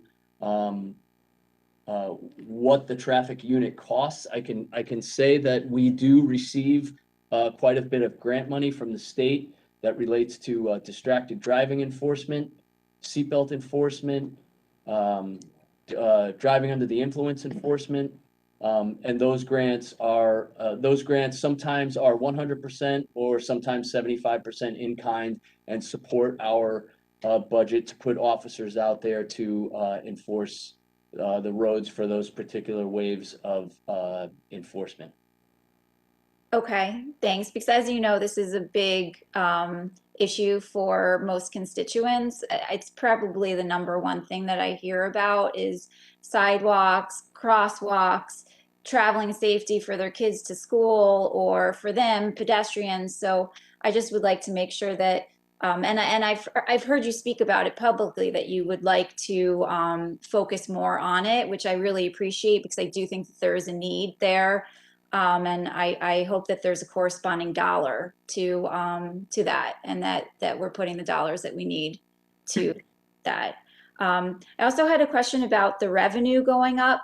I remember in one of the budget discussions, you mentioned that the increased revenue was due to an increased number of gun licenses. Yeah, so percentages for gun licenses have increased. So we had 127 in FY19, FY20 we had 177, and then FY21 we had 609. Wow. Does that mean, does that require police to go to homes and ensure that there's safe storage? Is that an increasing demand on your services as well? So there's a licensing procedure, and that procedure, it's just an increased burden on some of our administrative staff. These licenses obviously require background checks and investigations into those who are applying for the licenses. And then we then forward them on to the state to issue and ensure that they are eligible for the permits. Okay. It And is how an much is increase. the license? How much is it to get a license? Is 50. I'll get you that number. I don't know offhand. Oh, okay. Thanks. I'd like to know that and how it compares to some of the other licenses we have in town, like dog license, and see if should maybe be increased. It's half. Is it state mandated? Checks one to us, one to the state. Yeah, half of it's to us and half of it's to the state, but it's a state licensing fee. Okay. I'll get you that number. Okay. And are you concerned about this uptick? I mean, it seems I've read articles saying that the more there are guns in a community, the more gun violence there is, just because there's an accessibility issue, and with like suicides and depression is increasing in our community. We're having lots of problems. There's economic issues, social issues, and you throw guns into the mix. That's concerning to me. So what are your thoughts? So as the chief of police, I have to abide by the statutory requirements. So if the background check doesn't pan out, then they don't get a license. If they do, then I am obligated to give them the license. So yeah, of course. Yeah, so my opinion is really irrelevant. I have to follow what the statute says. Of course, but I mean in terms of our social response, in that if this should we have a preparedness for this? Is this an issue that we should be thinking about? Have you seen an uptick in gun-related violence at all in the town because of this? We have not, no, not Okay. not in Fairfield. And I have those numbers for you. $70 payable to the Fairfield Police Department, $75 payable to the Treasurer of the State of Connecticut, and $13.25 payable to the Treasurer of the State of Connecticut. So one is for state fingerprinting and the other one's for FBI fingerprinting. Okay. And all towns have those same fees? Not necessarily. The $70 that we are requiring, that is specific to Fairfield. Okay, that's variable. Okay. Yeah. Thanks, Chief. Problem. Thank you very much, Chief, and all of your fellow officers for joining us tonight. We really appreciate it, and we appreciate everything you do. Thank you very much. Thank you. Thanks. Have a good evening. So as you all know, we have a few more items, and it's 10 o'clock, or 10:10 almost. So I'm just going to ask if we can try to be thoughtful about the questions we ask, so that we all get to bed at a good time. I know it's important to ask what you need to ask, but let's be cognizant of the time. So welcome to Chief McCarthy. We're going to talk about the fire budget now, which is item 4010 on page 1. Hi, Chief. Good evening, Madam Moderator, members of the RTM. I'm here with Deputy Chief Darren Dunn, and I will, with your permission, review some of the highlights of our budget request. The total increase is 1.49%, and it should be noted that this budget does not include contractual salary increases because the contract is in negotiation. The labor agreement expires on June 30th, and discussions have begun. So the total number does not include any of those salary increases. What is included in the drivers of the modest increase, as you know, we have advocated for an additional position in the Fire Marshal's office. This is something that we have been working on since 2017, building a revenue stream to offset the increase in cost. We requested 2 new positions last year. Neither were funded, and we resumed that request this year for an additional position. And the first select woman in her budget approved a single position beginning January 1 of 2022. So it represents half of the negotiated salary for that position. The other increases in our budget, you'll see training relief. We're anticipating 4 additional recruits to go to the academy that will replace anticipated retirements in the next fiscal year. And those recruits will be sent in at either the September or February Fire Academy up at Windsor Locks, depending on when the retirements occur. But we anticipate those and have budgeted for the training replacement and training costs for the academy. And lastly, the other larger item in capital outlay, we had a staff vehicle in the budget last year. We have traditionally run a capital budget just over $100,000, somewhere between $100,000 and $125,000. That budget was cut last year. We did not replace a car, and we have returned that request to the budget this year. Those are the high points, and I'll pause there and answer any questions you might have. Thank you. Are there any questions for the chief? Representative Vergara. Hi, Chief McCarthy. What are SCBA units? Those are the self-contained breathing apparatus. You'll see that in the capital budget. Is that what you're referring to, Joe? Yes. That's the air mask that we wear to fires and other emergencies. Yes, you're referring to the capital budget? Yes, item number 1. Yep. So we have budgeted for that replacement. Do you have that? Oh, here it is. We have budgeted for the replacement of the SCBA's, but simultaneously we have applied for a federal grant. The Assistance to Firefighter Grant is administered through FEMA, and that application is currently in review. And if we're successful, we will replace several years worth of allocations and use this budget, capital budget number, to pay the local match that's required under that federal grant. But at this point, this is a phased program, replacing several units each year to dampen the impact on the overall budget. Okay. And it's a multi-year thing. How many years do you is it ongoing? Yes. Just. Yeah. So we anticipate that this will be if we get the federal grant, we will do it in a single year and use these funds to offset the local match. If we do not get that, we will run this program over 7 to 10 years. Okay. All right. Thanks so much, Chief McCarthy. Thank you. Any other questions for Chief McCarthy? Representative Pistilli.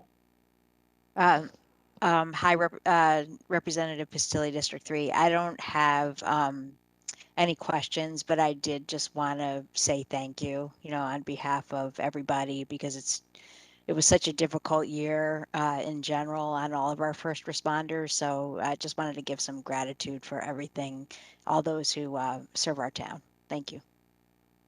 Thank you very much. Thank you. We have a tremendous team, both in the department and the broader emergency management team, that really put their heart and soul into problem solving over the past year. And they're very proud, and we're very proud of the work that they did, and they're proud of their own contributions to the town's success in combating COVID. So thank you for the acknowledgement. Great. And that's a good segue into the emergency management team, Chief, if you would like to address that. line item. It's go ahead. Go ahead. So the emergency management budget is flat. It's just over 0.5%. As I stated at the Board of Finance meeting, we get tremendous value out of our emergency management fund. We get some funding, about $38,000 from the state of Connecticut as well, that offsets this budget. And the team that has been built over a very long time has responded to all sorts and manner of emergencies that have impacted the town, from natural disasters to transportation accidents, railroad accidents, hazardous materials, and all of that team building really served us well this year with our team approach to the COVID pandemic, where essentially every department in the town of Fairfield contributed personnel, time, and talent towards the solution. So we get great mileage out of this budget that keeps running in the background, and we keep refreshing their skills and our approach through exercises and training on the blue sky days in anticipation for some of the challenges that we're faced. Thank you. Are there any questions on this item? And I think Representative Pistilli definitely speaks for all of us in thanking you and your team, and really everybody in the town who did so much for us this year with COVID. So thank you so much for your leadership. Thank you. Take care. Okay. Good night, all. Have a good evening. Bye-bye.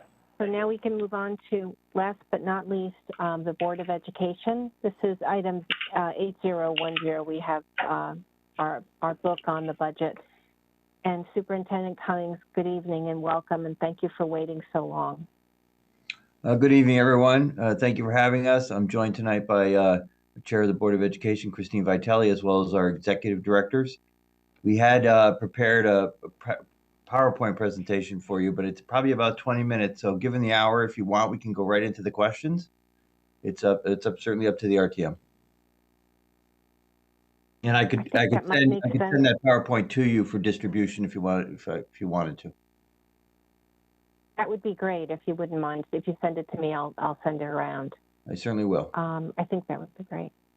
Okay. Are there any questions people have on the education budget? Is there anything first that you, Superintendent or Mrs. Vitale, would like to say before we go to questions? Or I would, but I would defer to Ms. Vitale if she wants to start, and then I just wanted to talk about the budget goals. Okay. Thank you, Mr. Cummings. Thank you, Moderator Wackerman. And thank you all for having us tonight and allowing us to share our budget with you and take your questions. Just as a quick recap, the Board of Education requested a $9.5 million increase. 2.5 of that fills the hole that was created by the decisions that we made during the last budget cycle. You've heard a lot about cliffs. This is the Board of Ed cliff. From there, it moved on to the town. Through the town budget process, our budget has been reduced by additional $2 million. So that is what is before you tonight. I am asking, before we get started, for your support. It has been a very tough year for everyone, but especially for our children. We are happy that schools are now fully open. We're not out of the woods yet, but we're looking forward to next year. And your support of this budget will help us to move them forward and to begin work on our next district improvement plan. So with that, I will put it over to the superintendent, but not without thanking him and the executive directors for being here with us tonight. Their dedication to our kids and to our town this past year really has been humbling, and I'm honored to work with them and thank them for their service and for our teachers as well. They really have been the backbone for us, and I think if this year has shown us anything is how vitally important our schools are and how our community supports and values education. So thank you. And I'll hand it over to Mike. All right, thank you, Ms. Vitale. I would just echo Ms. Vitale's appreciation for our teachers, our administrators, our paraprofessionals, and our support staff. This year truly has been a test for all of us. And for those who have been out in the service of the students, the almost daily struggles that some of that has created for them, I just want to extend my thanks to them and my great appreciation for them to keep us going through all of this. Our budget had several goals, and I just want to enumerate those for you tonight, and then we can get into the questions. First of all, our really what this pandemic has showed more than ever has been the need of the Fairfield Public Schools to focus on the well-being of the whole child. So there is funding in this budget for supports for the social and emotional health, well-being, mental health of our students. There's an investment in an early literacy program. Yes. We have requests for people to hear the PowerPoint, even if it's just abbreviated. This is 2/3 of our budget, and to sit here and not get the presentation really is a disservice to everybody. So if we could even just get a brief run through of it, that would really just help, and it might cut down on the questions. I can certainly do that. Could I just ask Mr. Kelly, are we able to view a PowerPoint in this technology? I'm not sure we're able to do that. Yes. Okay. Yeah, I will share my screen. Okay, thank you. Then yes, do you think we could do it? I'd like to hear sort the of a goals quick run first through? and then hear the presentation. Well, they're in the PowerPoint, so I'll just go over them when I go through the PowerPoint. Okay. Thank you. Yep. It's So moving a little slow, so let's do that then. go. Let's go through it then, if we could. Yep, I'm going to move to the PowerPoint now. If you just hold on 1 second, otherwise. Okay. And you should be seeing that now. Yes, thank you.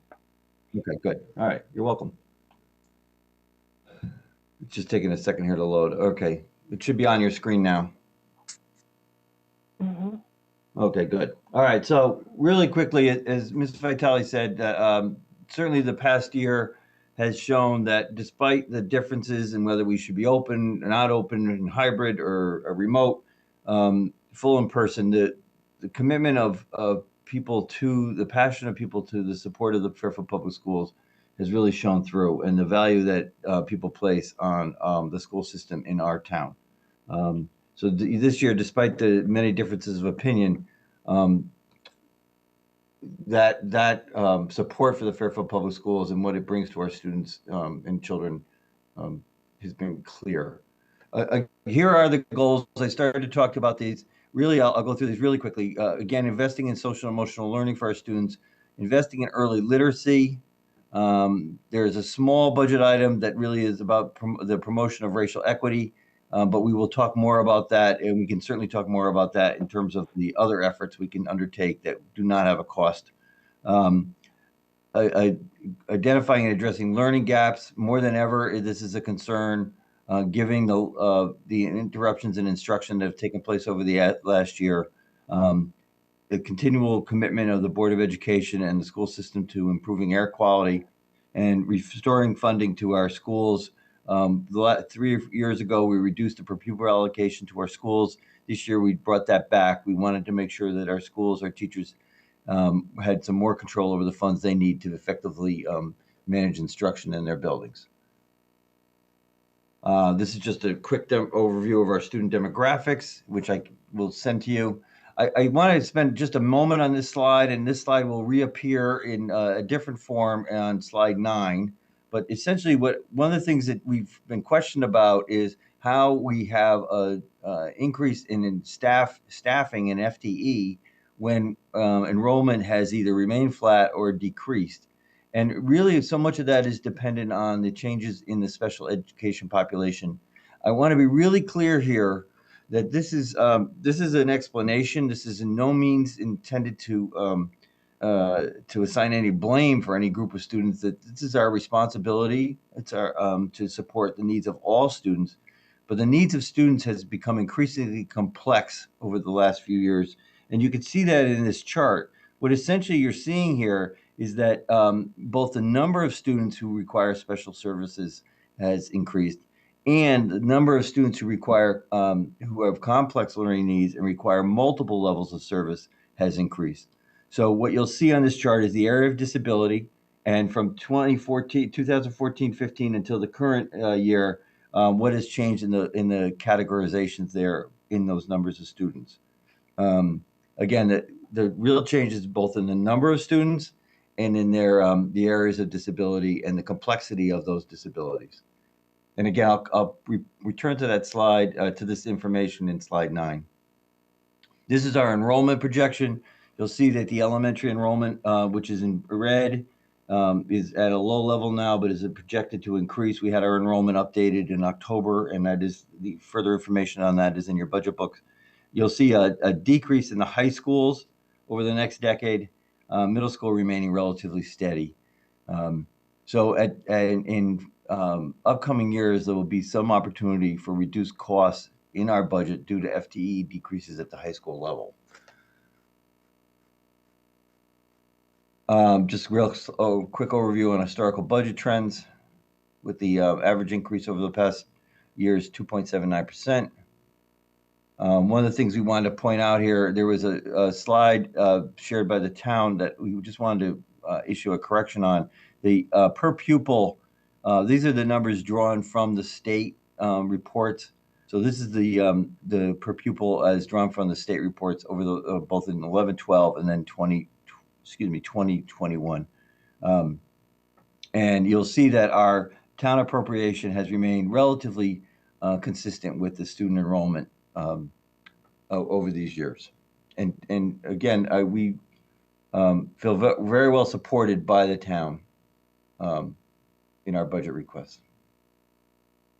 I mentioned this is slide 9 that I gave a little projection on before. You'll see here what happened again related to that increase in special education students. You'll see that the FTE increase in the Fairfield Public Schools has primarily been driven by increases in our special education numbers, both again the number of students and the complexity of those students' needs. Regular education FTE, which is blue, has remained relatively static in those years.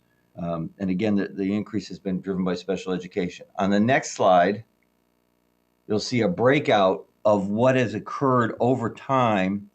And in the bubbles or in the rectangles, squares, you'll see the kind of historical actions that took place that increased that staffing. So, for example, only in 15-16, you'll see that the state mandated physical restraint and dyslexia PD, state mandated PPT attendance by paraprofessionals. That made an impact on our staffing levels.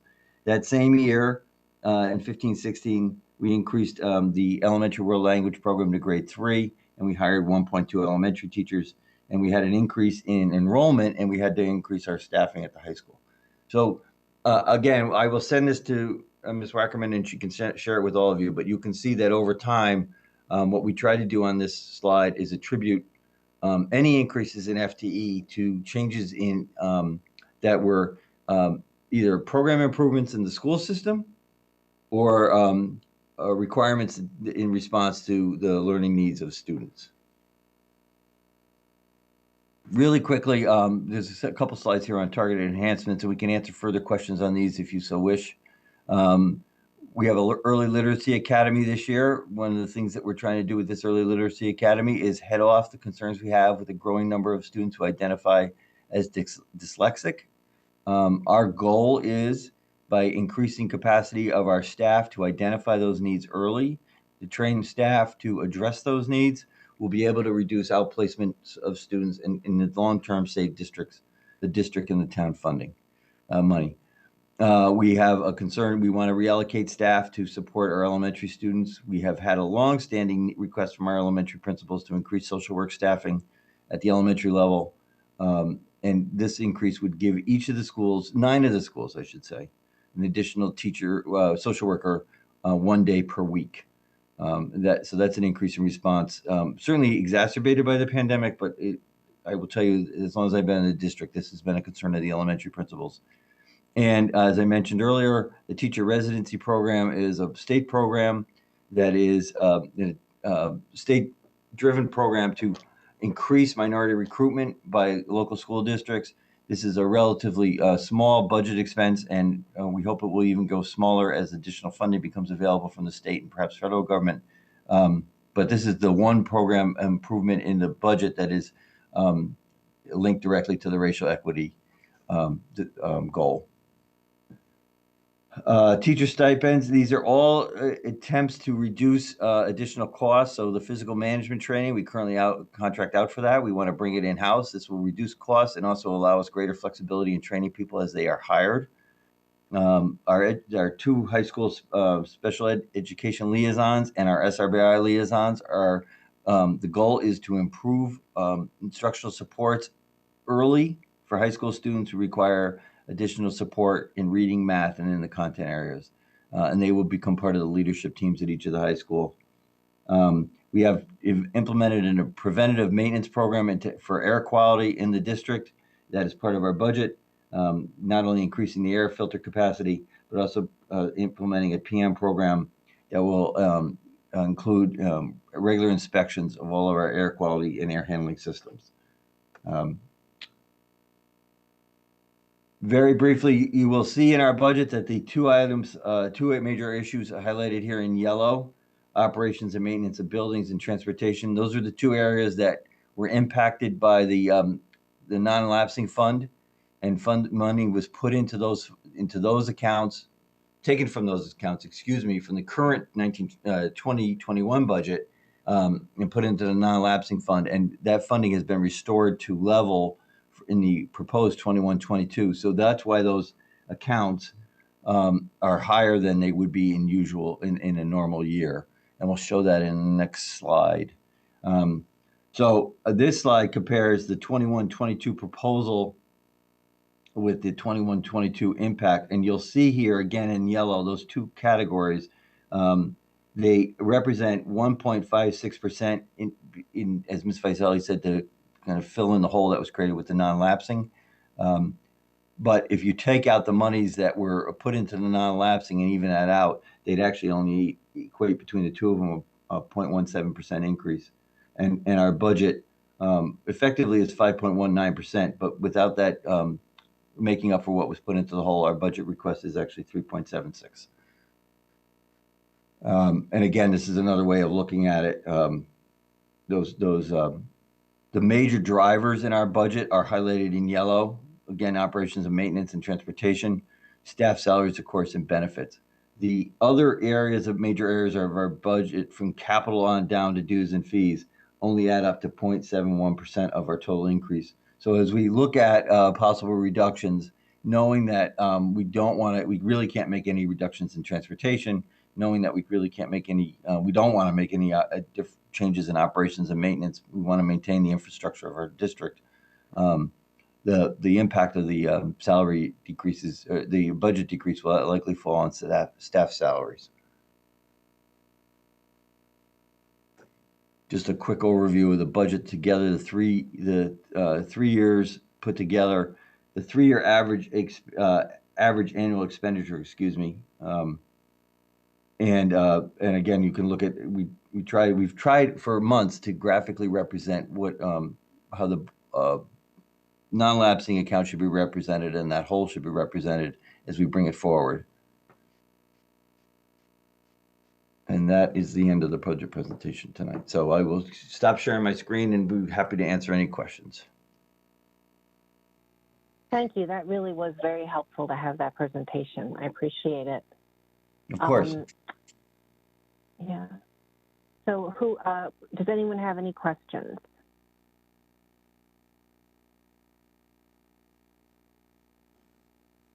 Representative Spolier.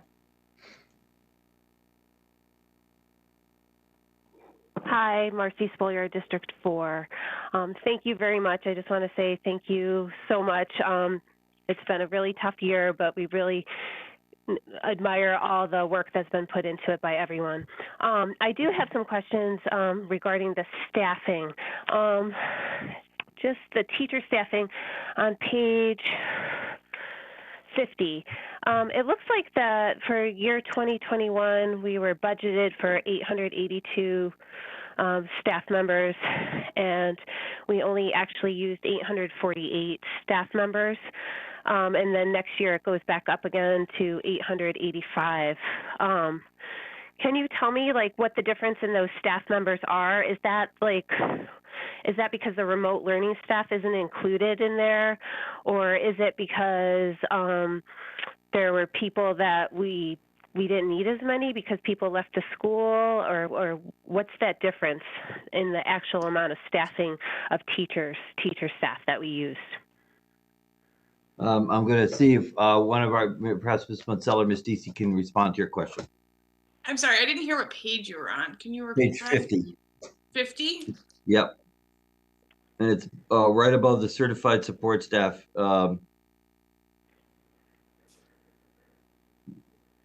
It says 101 teaching Yep. staff.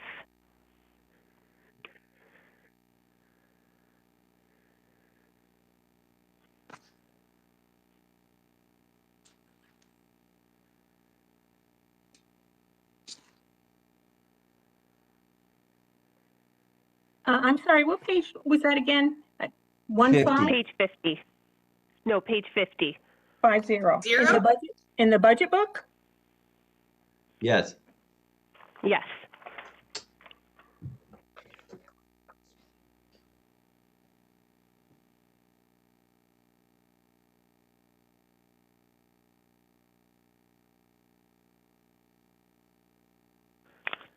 It's under the line that's like circled in green. It says teaching staff, and it says 2021 882.25, but the actual FTEs was 848.08, which is about like 34 staff members change, and then next year it goes back up again to 885. Yes, there were about 34 staff members that were used in that were budgeted for, that were used in the RLA. Okay, so that those staff members were included. Was that included in the non-lapsing fund under the Remote Learning Academy budget line? Yes, temporarily, and then at the end of the year they'll be moved into the general fund budget. Okay, so that's another reason that the staffing budget has increased so much as well. And if we look at it overall, is because those teachers were taken out of that, which is certainly one of our highest budget items. Am I reading that correctly? I think the better page to look at for the story is page 149. You can see the teaching staff numbers right across that top row there, but it also gives you the bigger picture about what exactly came out for the RLA and how that plays into our proposal for the 21-22 budget year. Okay, thank you. I will look at that.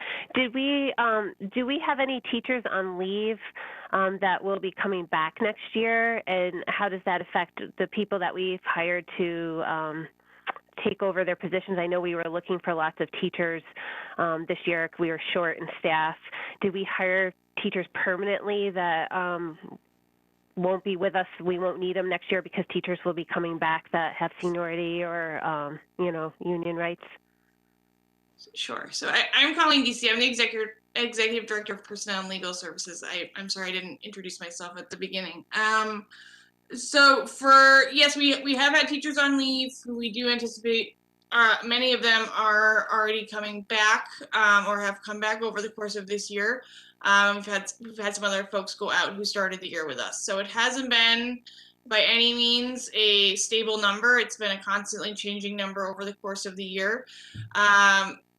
And that will continue to shift as we go into our staffing for looking at next year.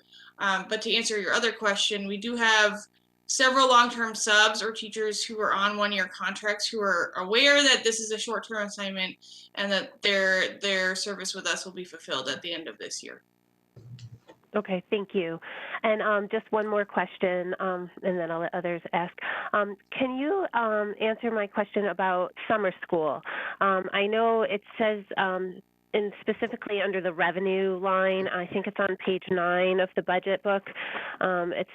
How is summer school a revenue item for us? Can you explain that for me? I can explain that. There's a couple ways that happens. In a traditional year, we have a credit recovery program at the high school. Students who've not passed courses and need to make up credits do pay tuition for that program. There also have been there was the Safety Town program for incoming kindergartners that did not run last summer, but that's a program and we will not run this summer, but that's a program we've traditionally run in the past. So it's really through those two. There was also sorry, the name just escaped me, but there was an enrichment program that we're in at McKinley as well that would also generate revenue. So primarily the remaining piece is the high school credit recovery program. And do we anticipate providing any type of service to our high school students for the loss of time in the classroom that they've had this year, to give them more time this summer to make up for it, maybe specifically the kids that have really struggled this year, being remote? And are we going to be offering any type of summer program that might, not cost the kids or the families? Yes, we're in the process now with the ESSER 2 grant funding, putting together a proposal to run a summer program, identifying students who would benefit from that, and then we will be working on a curriculum in the next month to get that done. So that would probably run through July. Is that in this budget? No, it'll be a grant funded program. It's in the most recent. Well, it's in the ESSER 2 funding that came out this year.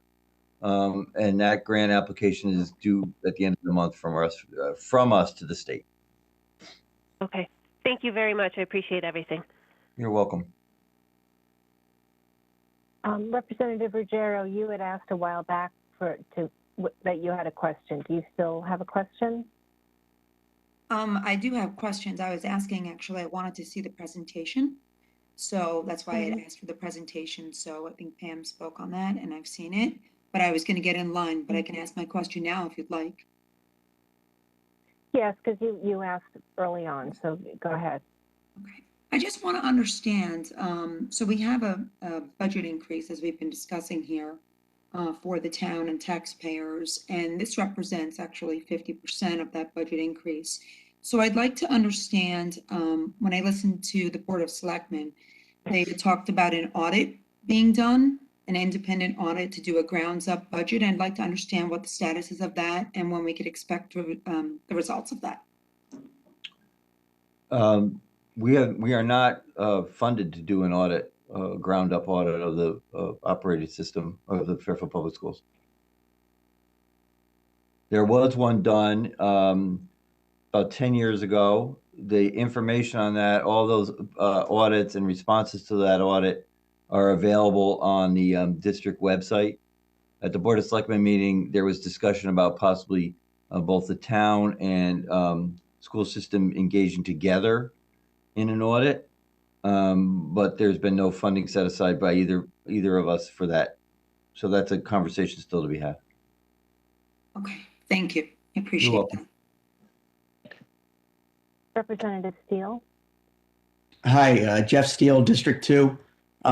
Mike, certainly has been a tough year for the school system over the last 12 months during this pandemic, and we know that. You may recall you and I spoke a few months ago in the wake of the suicide at Ward.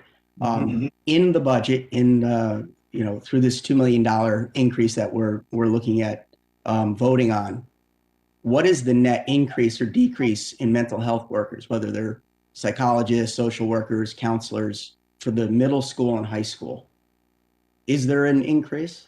No, there's no increase at that level. The programs that we have in place at the high school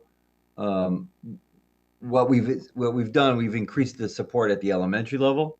Mhm. We also at a Board of Education request are put in funding to support a program alignment of our social and emotional learning programs and needs. There's continual training for our staff, and that is provided by our teacher leader of the school psychologists and social workers. That's really how we continually update our staff. We feel at this point that the staffing levels when the elementary level is brought up will be sufficient for now, and we really have to increase the training of our staff. We'll continue to work with our staff. So you're saying then the staffing level at the middle and particularly the high school for mental health workers is sufficient now. There was no need to bring in more to add to that. No, I think it's fine where it is. I think the training issues, between the social work and school psychologists at the middle schools and high schools, as well as the guidance counseling staff, I think we're well resourced there. And we have a lot of support. The impact program that has been brought in at the high school level to support students as well. It's always, to my mind, the issue of continual program improvement, which is so much more based on. I mean, there's always needs for staffing at different levels, but at some point you have to take the staff you have and continually provide the professional learning to help them stay current. And that's really where the investment in all aspects of education has to occur. So just my follow-up question. I know there's a new suicide prevention policy that was put in place, I think, November of last year for the first time ever in the school system, which is good. Shocking that it's first time ever, but it's in place. Is training then increasing, for example, like QPR training for staff? Do you only have funds for 3 people? How much of that are you going to do? And where is the improvement or increase in training, particularly in light of what has happened? I really appreciate. I was going to say, I really appreciate you asking that question. I'm going to ask Mr. Mancusi, our Executive Director of Special Education, to speak to that. Hi, my name is Rob Mancusi, the Executive Director of Special Education and Special Programs. That is an excellent question. Dana Basio and Dana Basio is our teacher leader for school psychologists and school social workers. We completed the gatekeeper training with Tom Steen recently. So we are now certified trainers in QPR. We are going to get additional staff trained so we can train everybody in the district. We have to develop a rollout plan so we can train everybody in the district of recognizing the signs of suicide and, to prevent, students from harming themselves and seeking support. So that is part of the revision to the suicide prevention and postvention policy that we've recently undertaken. Additionally, several years ago, well, I'd say 3 years ago, we did have a special education audit completed. And one of the strengths of our district was the support staff we have in terms of social workers, psychologists, and school counselors to support our students. And then, we're looking at strengthening our, SRBI, our RTI process related to social, emotional, and behavioral issues that students experience, intervene as early as possible, provide intervention so we do not have long-lasting problems. It's an ongoing effort. It will always be an ongoing effort, but that's where we are right now. So now that you've had a few trainers get the QPR training, you are going to roll that out district-wide, as you said, to teachers or to administrators, or like you said, essentially everyone who has. We're going to do a rollout plan. Our goal is for everybody to be trained. That's fantastic. Good. Mr. Cummings, if I may, just one point of clarification is that the Board of Ed did have a suicide prevention policy that was adopted in 2011, but it was updated this fall. Yeah. Okay. Great. Thank you. I'd add one more thing, Mr. Steele, and that is that one of our considerations as we work through the next round of grant funding is that some of that money can be used for the support of social and emotional supports for students. And that's one of the things we will also be considering. Thank you. You're welcome.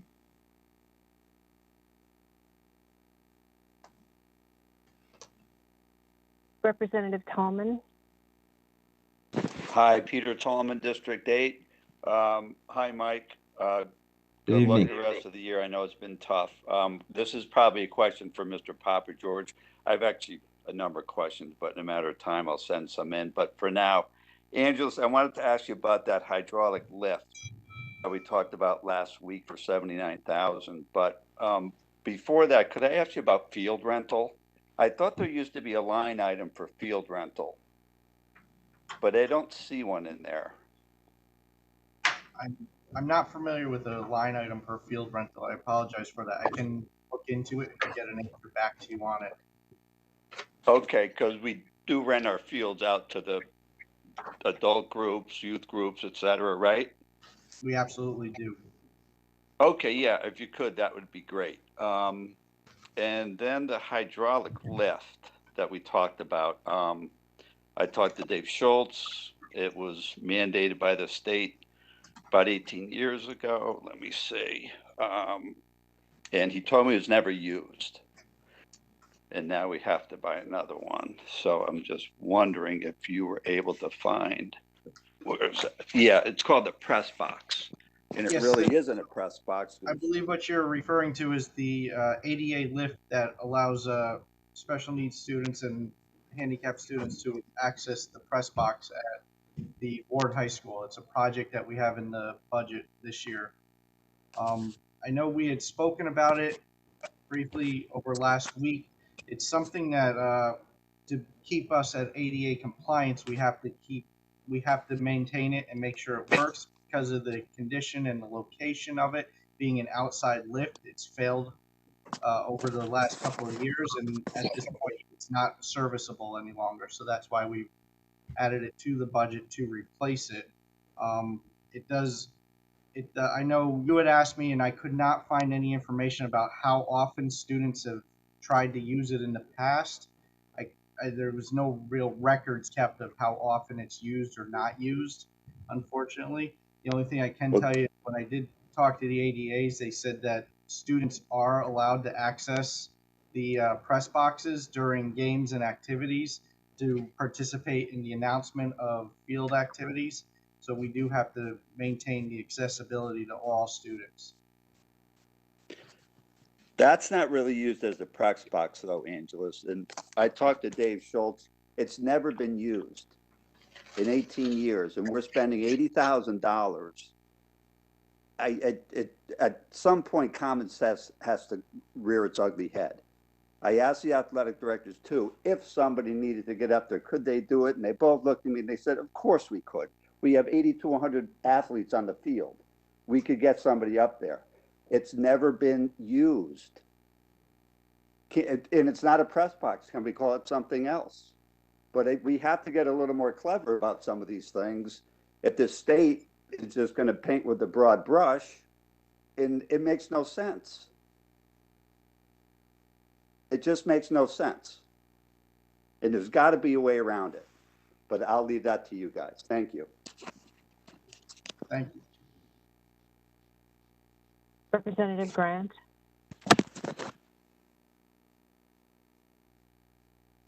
You're on mute, Kim.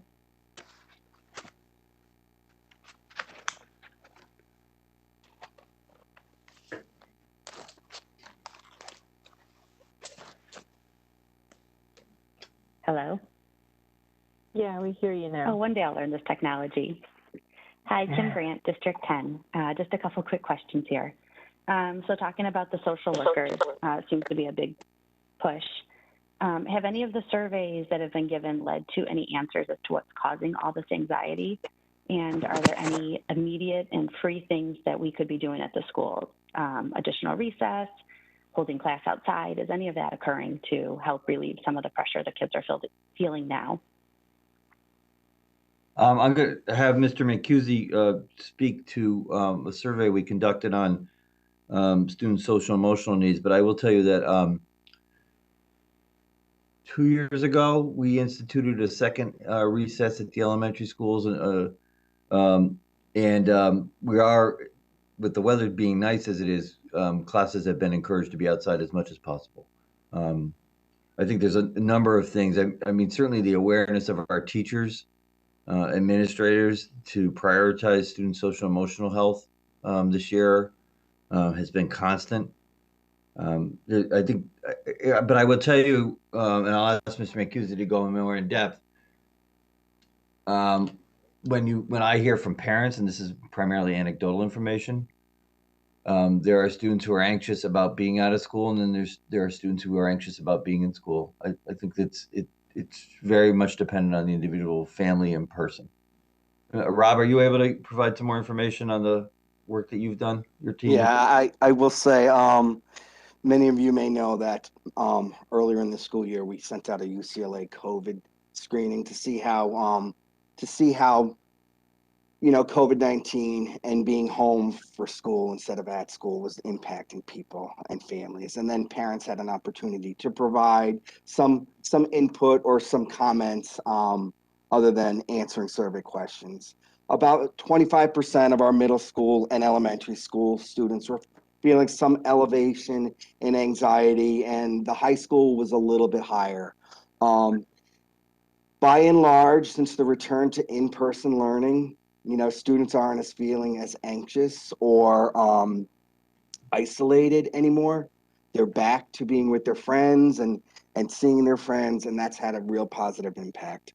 Our school counselors and our mental health staff in each of the buildings received their school data based on our survey results from that UCLA COVID screener, and their teams reviewed the results. They cross-referenced them with kids that they were already aware were struggling with some social emotional needs, and have increased the support and increased their contact with families to work with families on providing additional social emotional support to students in need.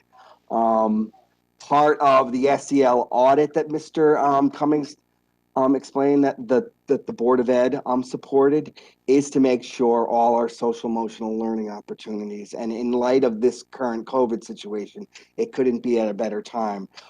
Pre-K through 12 are all aligned so that we're supporting all of our students in need and providing that support as early as possible. So some of the things that the kids were saying, besides the anxiety and the isolation that was making them nervous or making them anxious, I should say, is, it was new to everybody to get used to learning remotely.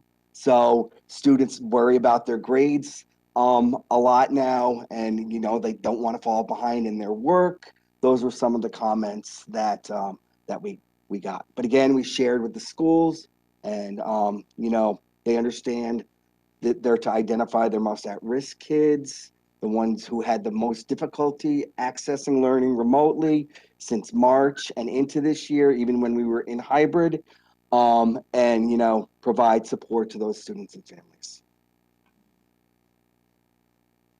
Thank you. I appreciate that answer, and it's definitely what we're seeing in our house, the new online learning and the stress that goes along with all the online communication with teachers. Second, I'm kind of wondering if we're meeting state required instructional hours, and how are we, or do we have money in the budget to help our children achieve grade level benchmarks, or are we just counting on the different state and federal funding that we have coming in? We are meeting the instructional hours. We can send that report to you. Dr. Parrish has prepared that information, and we can certainly send that out. No, we did not budget for the summer programs in our budget. We didn't do that because one, we had a good understanding that the federal funding would be coming, and we wanted to put that. And we had an understanding that it would be an expectation of that funding, that a certain percentage would have to be given over to summer to summer programs or tutoring programs once the 21-22 school year begins. One of the struggles in a budget is preparing for a summer program is you build it on an expectation that a certain amount of students will actually show up, but because it is summer,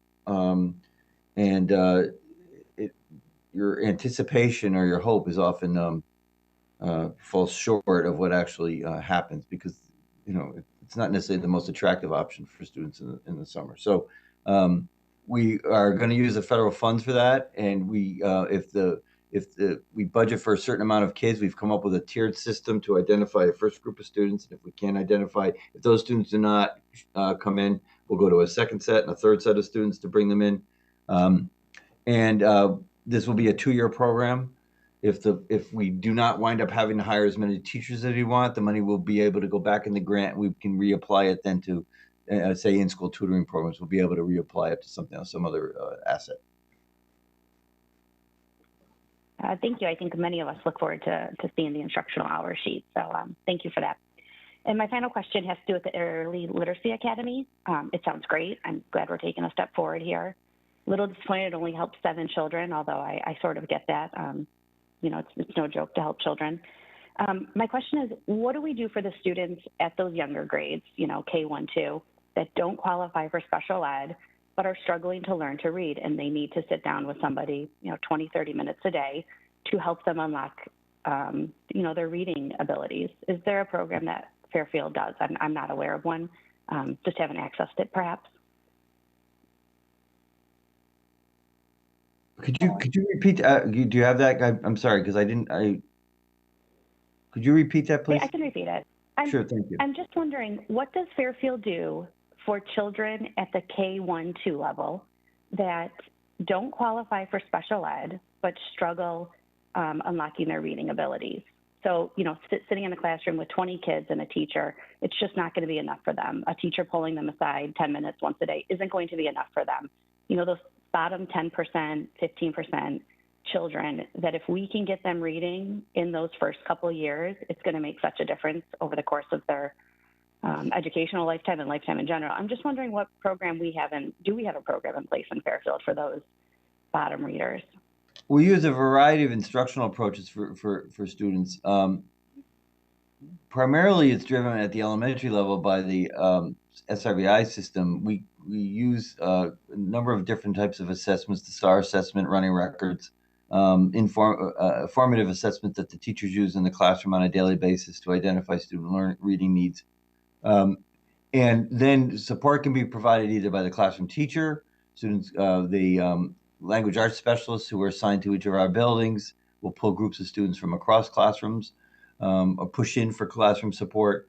So essentially the SRVI system creates a tiered system of interventions to support students.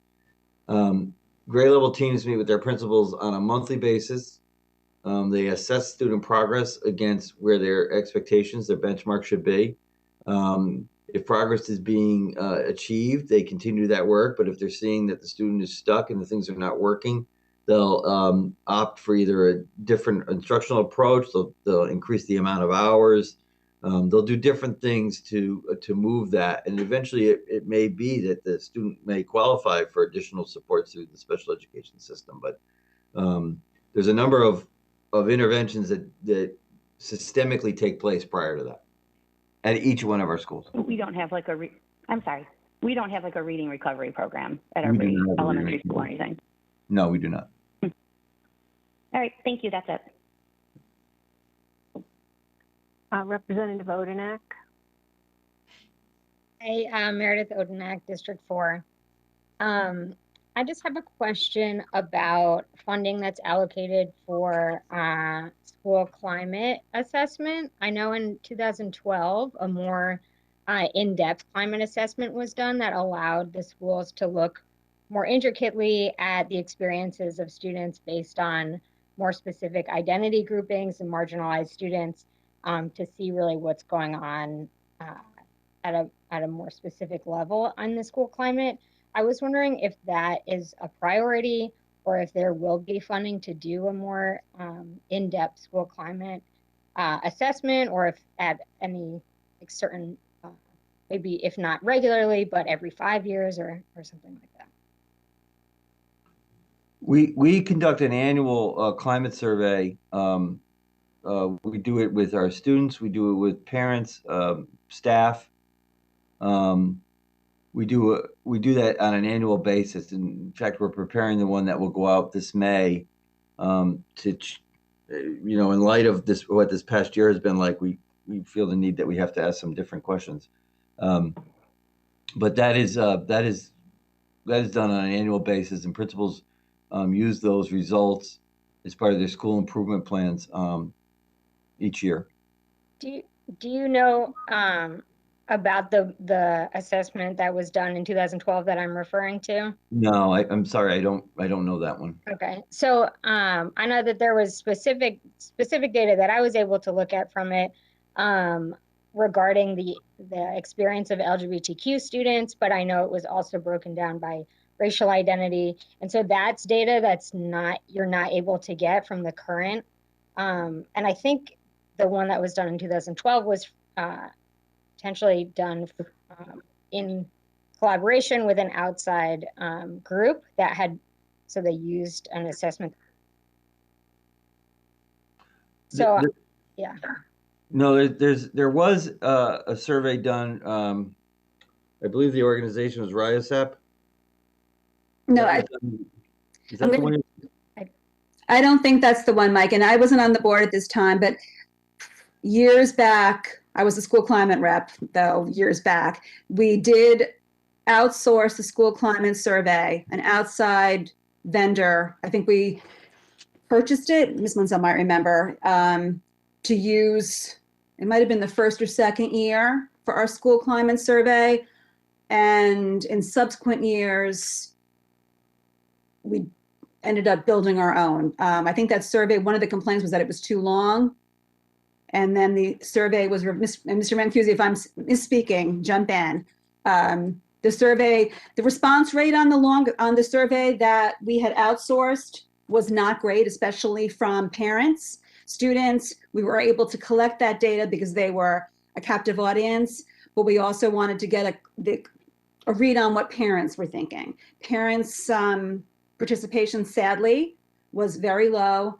The district looked at it at the time and thought that it might be worth shortening the survey just to get better participation and really target in to certain questions that they thought they could make meaningful change towards. I think that we could go back to some of the approach that we took 5 or 6 years ago, whenever it was, that there was more of a district-wide school climate committee that met and just really district-wide talked about some of the school climate issues that we were facing. Not saying that we're not doing it now, but I think that there's some work that can be done there. And as we talk about entering into our next district improvement plan, I would be interested to hear from, parents who have gone through multiple surveys to get their feedback on that. Because it's important. We're talking about social and emotional needs of our kids. And, those surveys really give a broader picture of all of the factors that can be contributing to our kids' mental health. Right now we're thinking in and out of school, but there's so many other things that we know contribute to it. And, hearing from the kids, what their feelings are about their environment in school and out of school, as well as their parents, and examining those two sets of data and seeing where there is either a connect or a disconnect, I think is valuable information, and we can be doing a little bit more work on that. Appreciating that this past year and a half has been a little bit crazy, but moving forward, I think that's an area that we should look at as part of the district improvement plan. Right. I think it's especially when there's been incidents of rape coming up, especially this year. I think maybe I'm just curious what budgetary additions that would cost in order to put more efforts towards revamping those or making a district-wide assessment plan. And I'm glad you also think it's an important priority. Thanks. Representative Pistilli.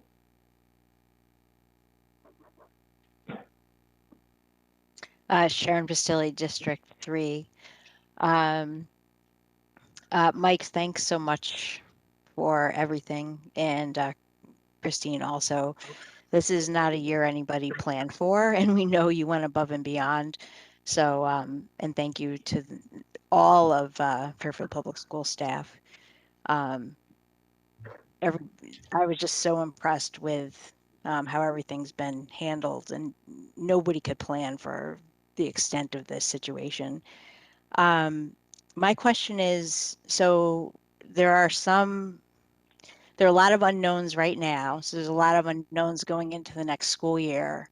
There are some families in our town who are at very high risk, and we may not get to herd immunity by August, or there may be children who are immunocompromised who cannot get a vaccine.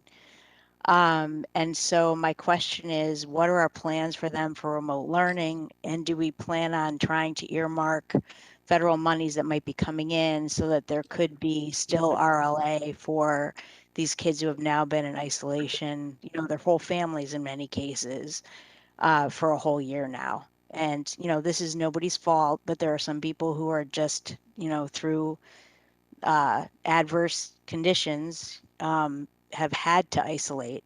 And what are we doing for equal access for those who, who still need equal education? Yeah. Thank you. It's a really important question, and as you said, there's families with some very real need that we have to account for. I will tell you that right now there's a couple things that we're waiting for. One is some state guidance around what will be kind of the requirement, what would be the parameters of a remote learning program that has to be offered to families. But in addition, there has been some discussion at the state level around perhaps will there be state funding to support that type of initiative? Will the state be looking at some type of regional approach to providing remote learning access for families? Fairfield is in a better position to do those types of things, and I say this based on I speak weekly with our area superintendents. Because we're a larger district, we were able to reassign staff from our existing classrooms, particularly at the elementary level, and collapse some sections and move that staff into the RLA. Smaller districts don't have that ability. And it really impedes their ability to deliver that level of service. Larger districts like ourselves, Stanford, Greenwich, were able to do that. We have seen success with that. Certainly, I think that the RLA program has been one of the more successful aspects of this year. When you speak with the parents, our first step is going to be about one, understanding from the state what's expected, and hopefully, if the state's going to have an expectation, they'll also put some money behind that.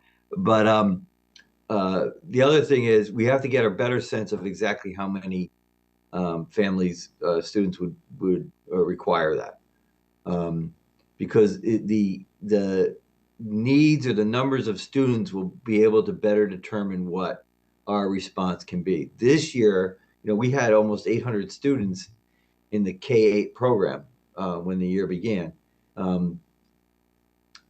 That was a big rock to move, but at the same time, those 800 students enabled a lot of resources to move from, as I said before, from the schools to the RLA. If we have I don't think we'll have a similar number, but if we can get a certain amount of students in there, we might be able to do a similar type of program next year. The possibility of using some of the grant funding from the federal government also plays a part in that as well. So I apologize that I don't have more precise answers for you at this point. There's a couple of unknowns that will help determine what this answer is. But we do recognize that the concern is out there, and that we have to continue to provide support for these families if indeed it's still too perilous for the students to return back to school. Great. Yeah, thank you. I think the biggest concern of the families is just to know that they're, on the radar screen, and their students will have equal access to education, because the situation is no fault of their own or anyone else's. No, absolutely not. Absolutely not. Yep. Thank you. Representative Spolier.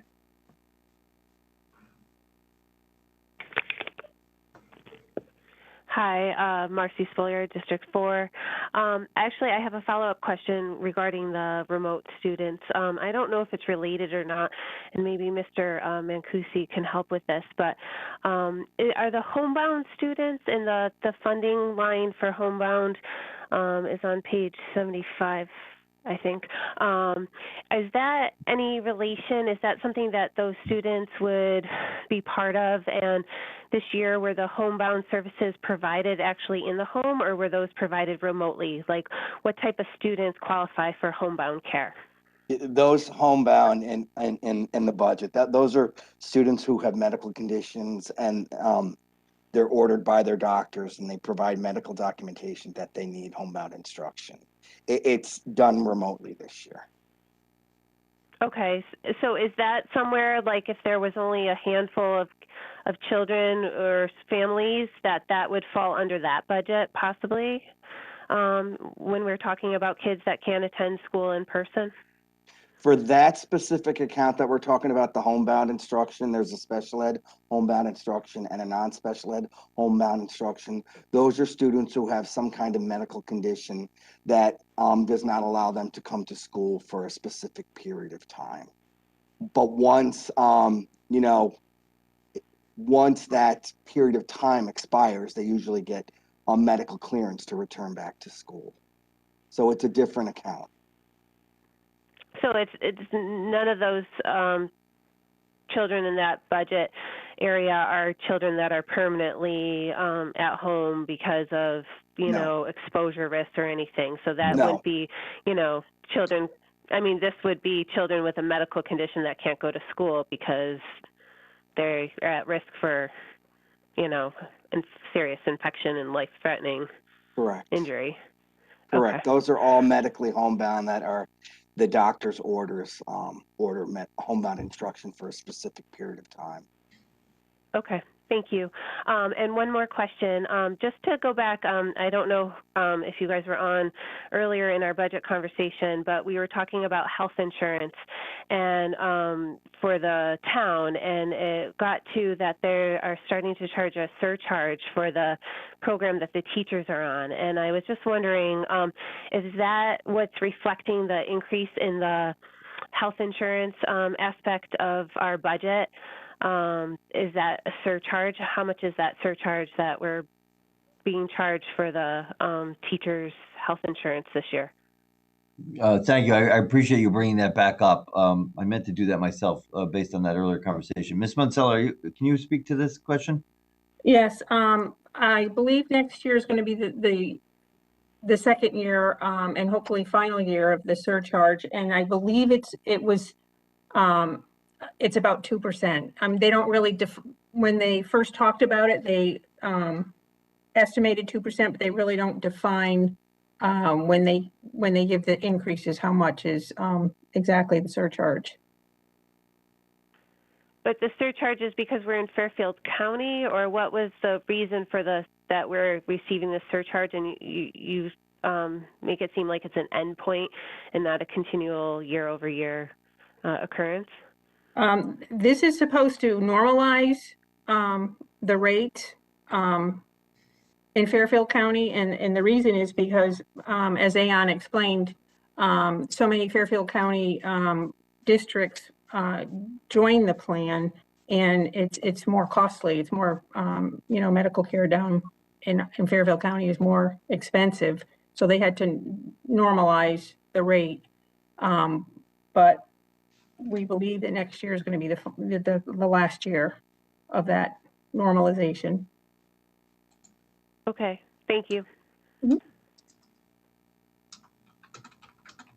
Thank you very much to all of the members of the Board of Ed who came today and in the Education Department. I know a lot of you are here, and thank you for staying so late to talk to us. We really appreciate it. And thank you, of course, for everything you've done this year. I can't imagine how challenging it has been. So I think we're going to wrap it up. We need to, one more question, but we do need to end by 11:30 under our rules. So, but Representative Iacono?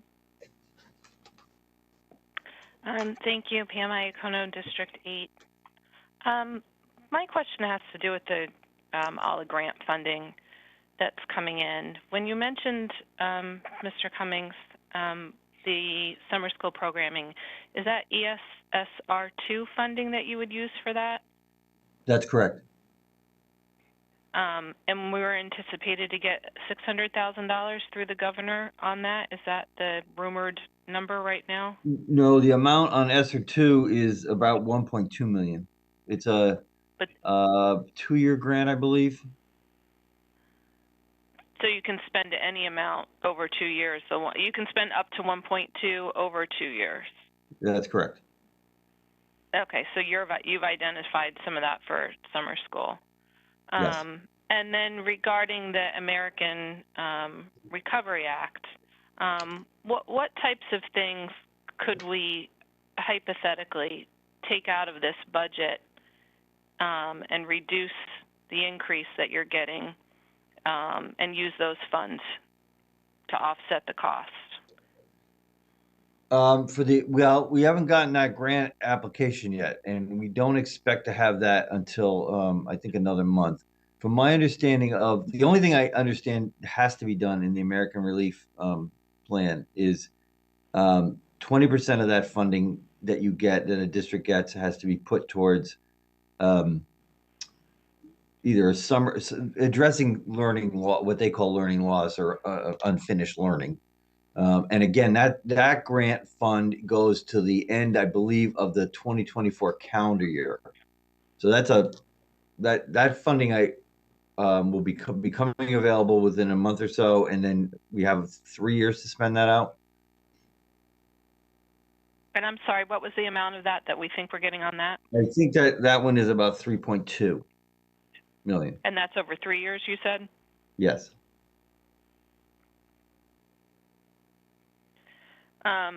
Does it cover, though, infrastructure projects and such, the maintenance, air filters, air quality, those types of projects, things that we have in the maintenance budget? It could well cover that. It could cover, single projects, building renovation type of projects. We have had some preliminary discussion. I mean, one of the things that we're trying to be mindful about it is, as I'm sure everybody who's getting any grant funding needs to be mindful of, we're trying to be mindful of the fact that we don't want to create another hole that we're going to have to fill at some point down the road. So we're looking at funding things that would not be a long-term commitment, if you know what I'm trying to say, right? We want to. One of the things that's often talked about is the purchase of computers, for example, which is a great one-term investment, but 5 years later, you got to buy all those computers again. So that's just one of the things that we're trying to be mindful of as we think about the spending of this fund. Right, but something like the air filters. What's that? I'm sorry, Ms. Something like the air filters. Something like the air filters, for example.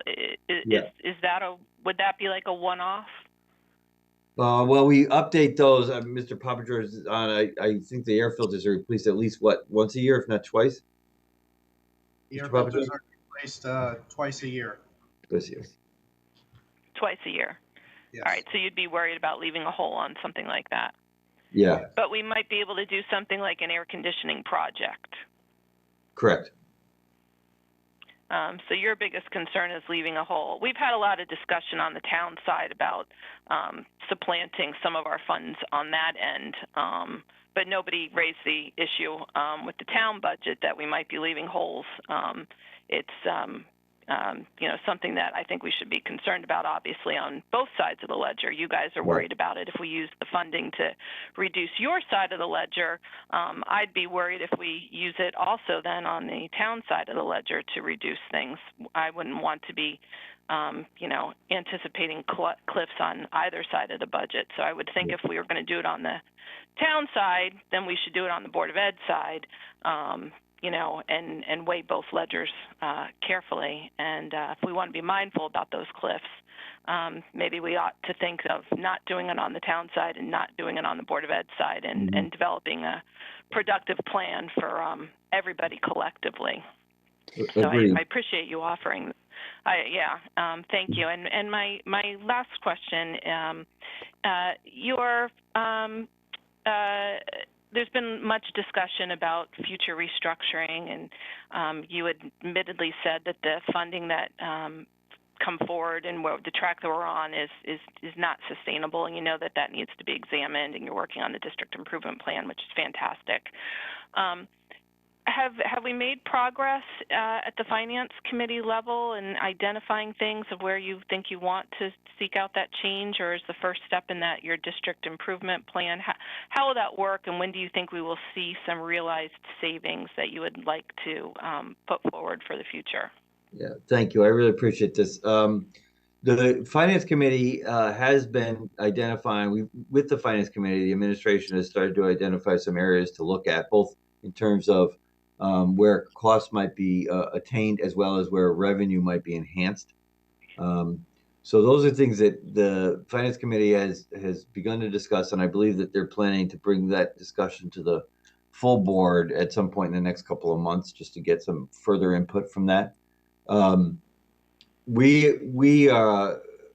think some of that can be done. There's some short-term goals there that can be done, and there's going to be other things long-term. And I think that a lot of this work has to really be built into the district improvement plan, because when you think about, like, if you think back to one of the slides I shared with the enrollment projection, when we think about that enrollment, the next district improvement plan is a 5-year plan. It'll go really to the year 2027. And if you look at the district enrollment at that point, elementary will be up a little bit, middle will be pretty much steady, but high school will be down. One of the things that we want to make sure that we include in our district improvement plan, which is, again, a 5-year plan, is 5-year budget projections, so that we're thinking holistically about a budget, not year to year, but 5 years out, and being mindful of avoiding large increases in things like textbooks, which come along every once in a while, or whatever it might be, so that we're smoothing out the requests over time and being trying to avoid hills and valleys, as it were. So I think that that's part of the work we have to do going forward. Those are the types of things we really have to look at and find savings, because it isn't sustainable. There's just things that we can do better. Thank you very much for acknowledging that. I really appreciate it, and the fact that maybe now things will hopefully level set and we can start to concentrate on a little bit of the old normal. So I really appreciate you for acknowledging that and saying that and going on the record. It's really helpful, because we all need to work on this together. And if I might just offer a suggestion, maybe the Finance Committee, if they would, could just add the RTM and the Board of Finance to their agenda distribution list and their minute distribution list, just so we can follow the bouncing ball, as I like to say, if that wouldn't be too much trouble. I know you have a fantastic executive assistant over there that works getting out agendas and stuff. Maybe she wouldn't mind typing in an extra email address for us. I don't think she'd mind at all. Thank you very much. Those are all the questions I had this evening. Thank you very much, Mr. Cummings. Take care now. Well, thank you very much, everybody. And it's time for us to terminate our meeting. And thanks for your time, folks. We really appreciate it, and for staying so late. Thank you. Thank you for your consideration. Thank you, Mike. Take care now. Thank you. Have a good evening. You as well. Bye-bye. Thanks for everything you do, Mike. Thank you. And others. Thanks, Karen. Thank you, Karen. Have a good evening. Thanks, everybody.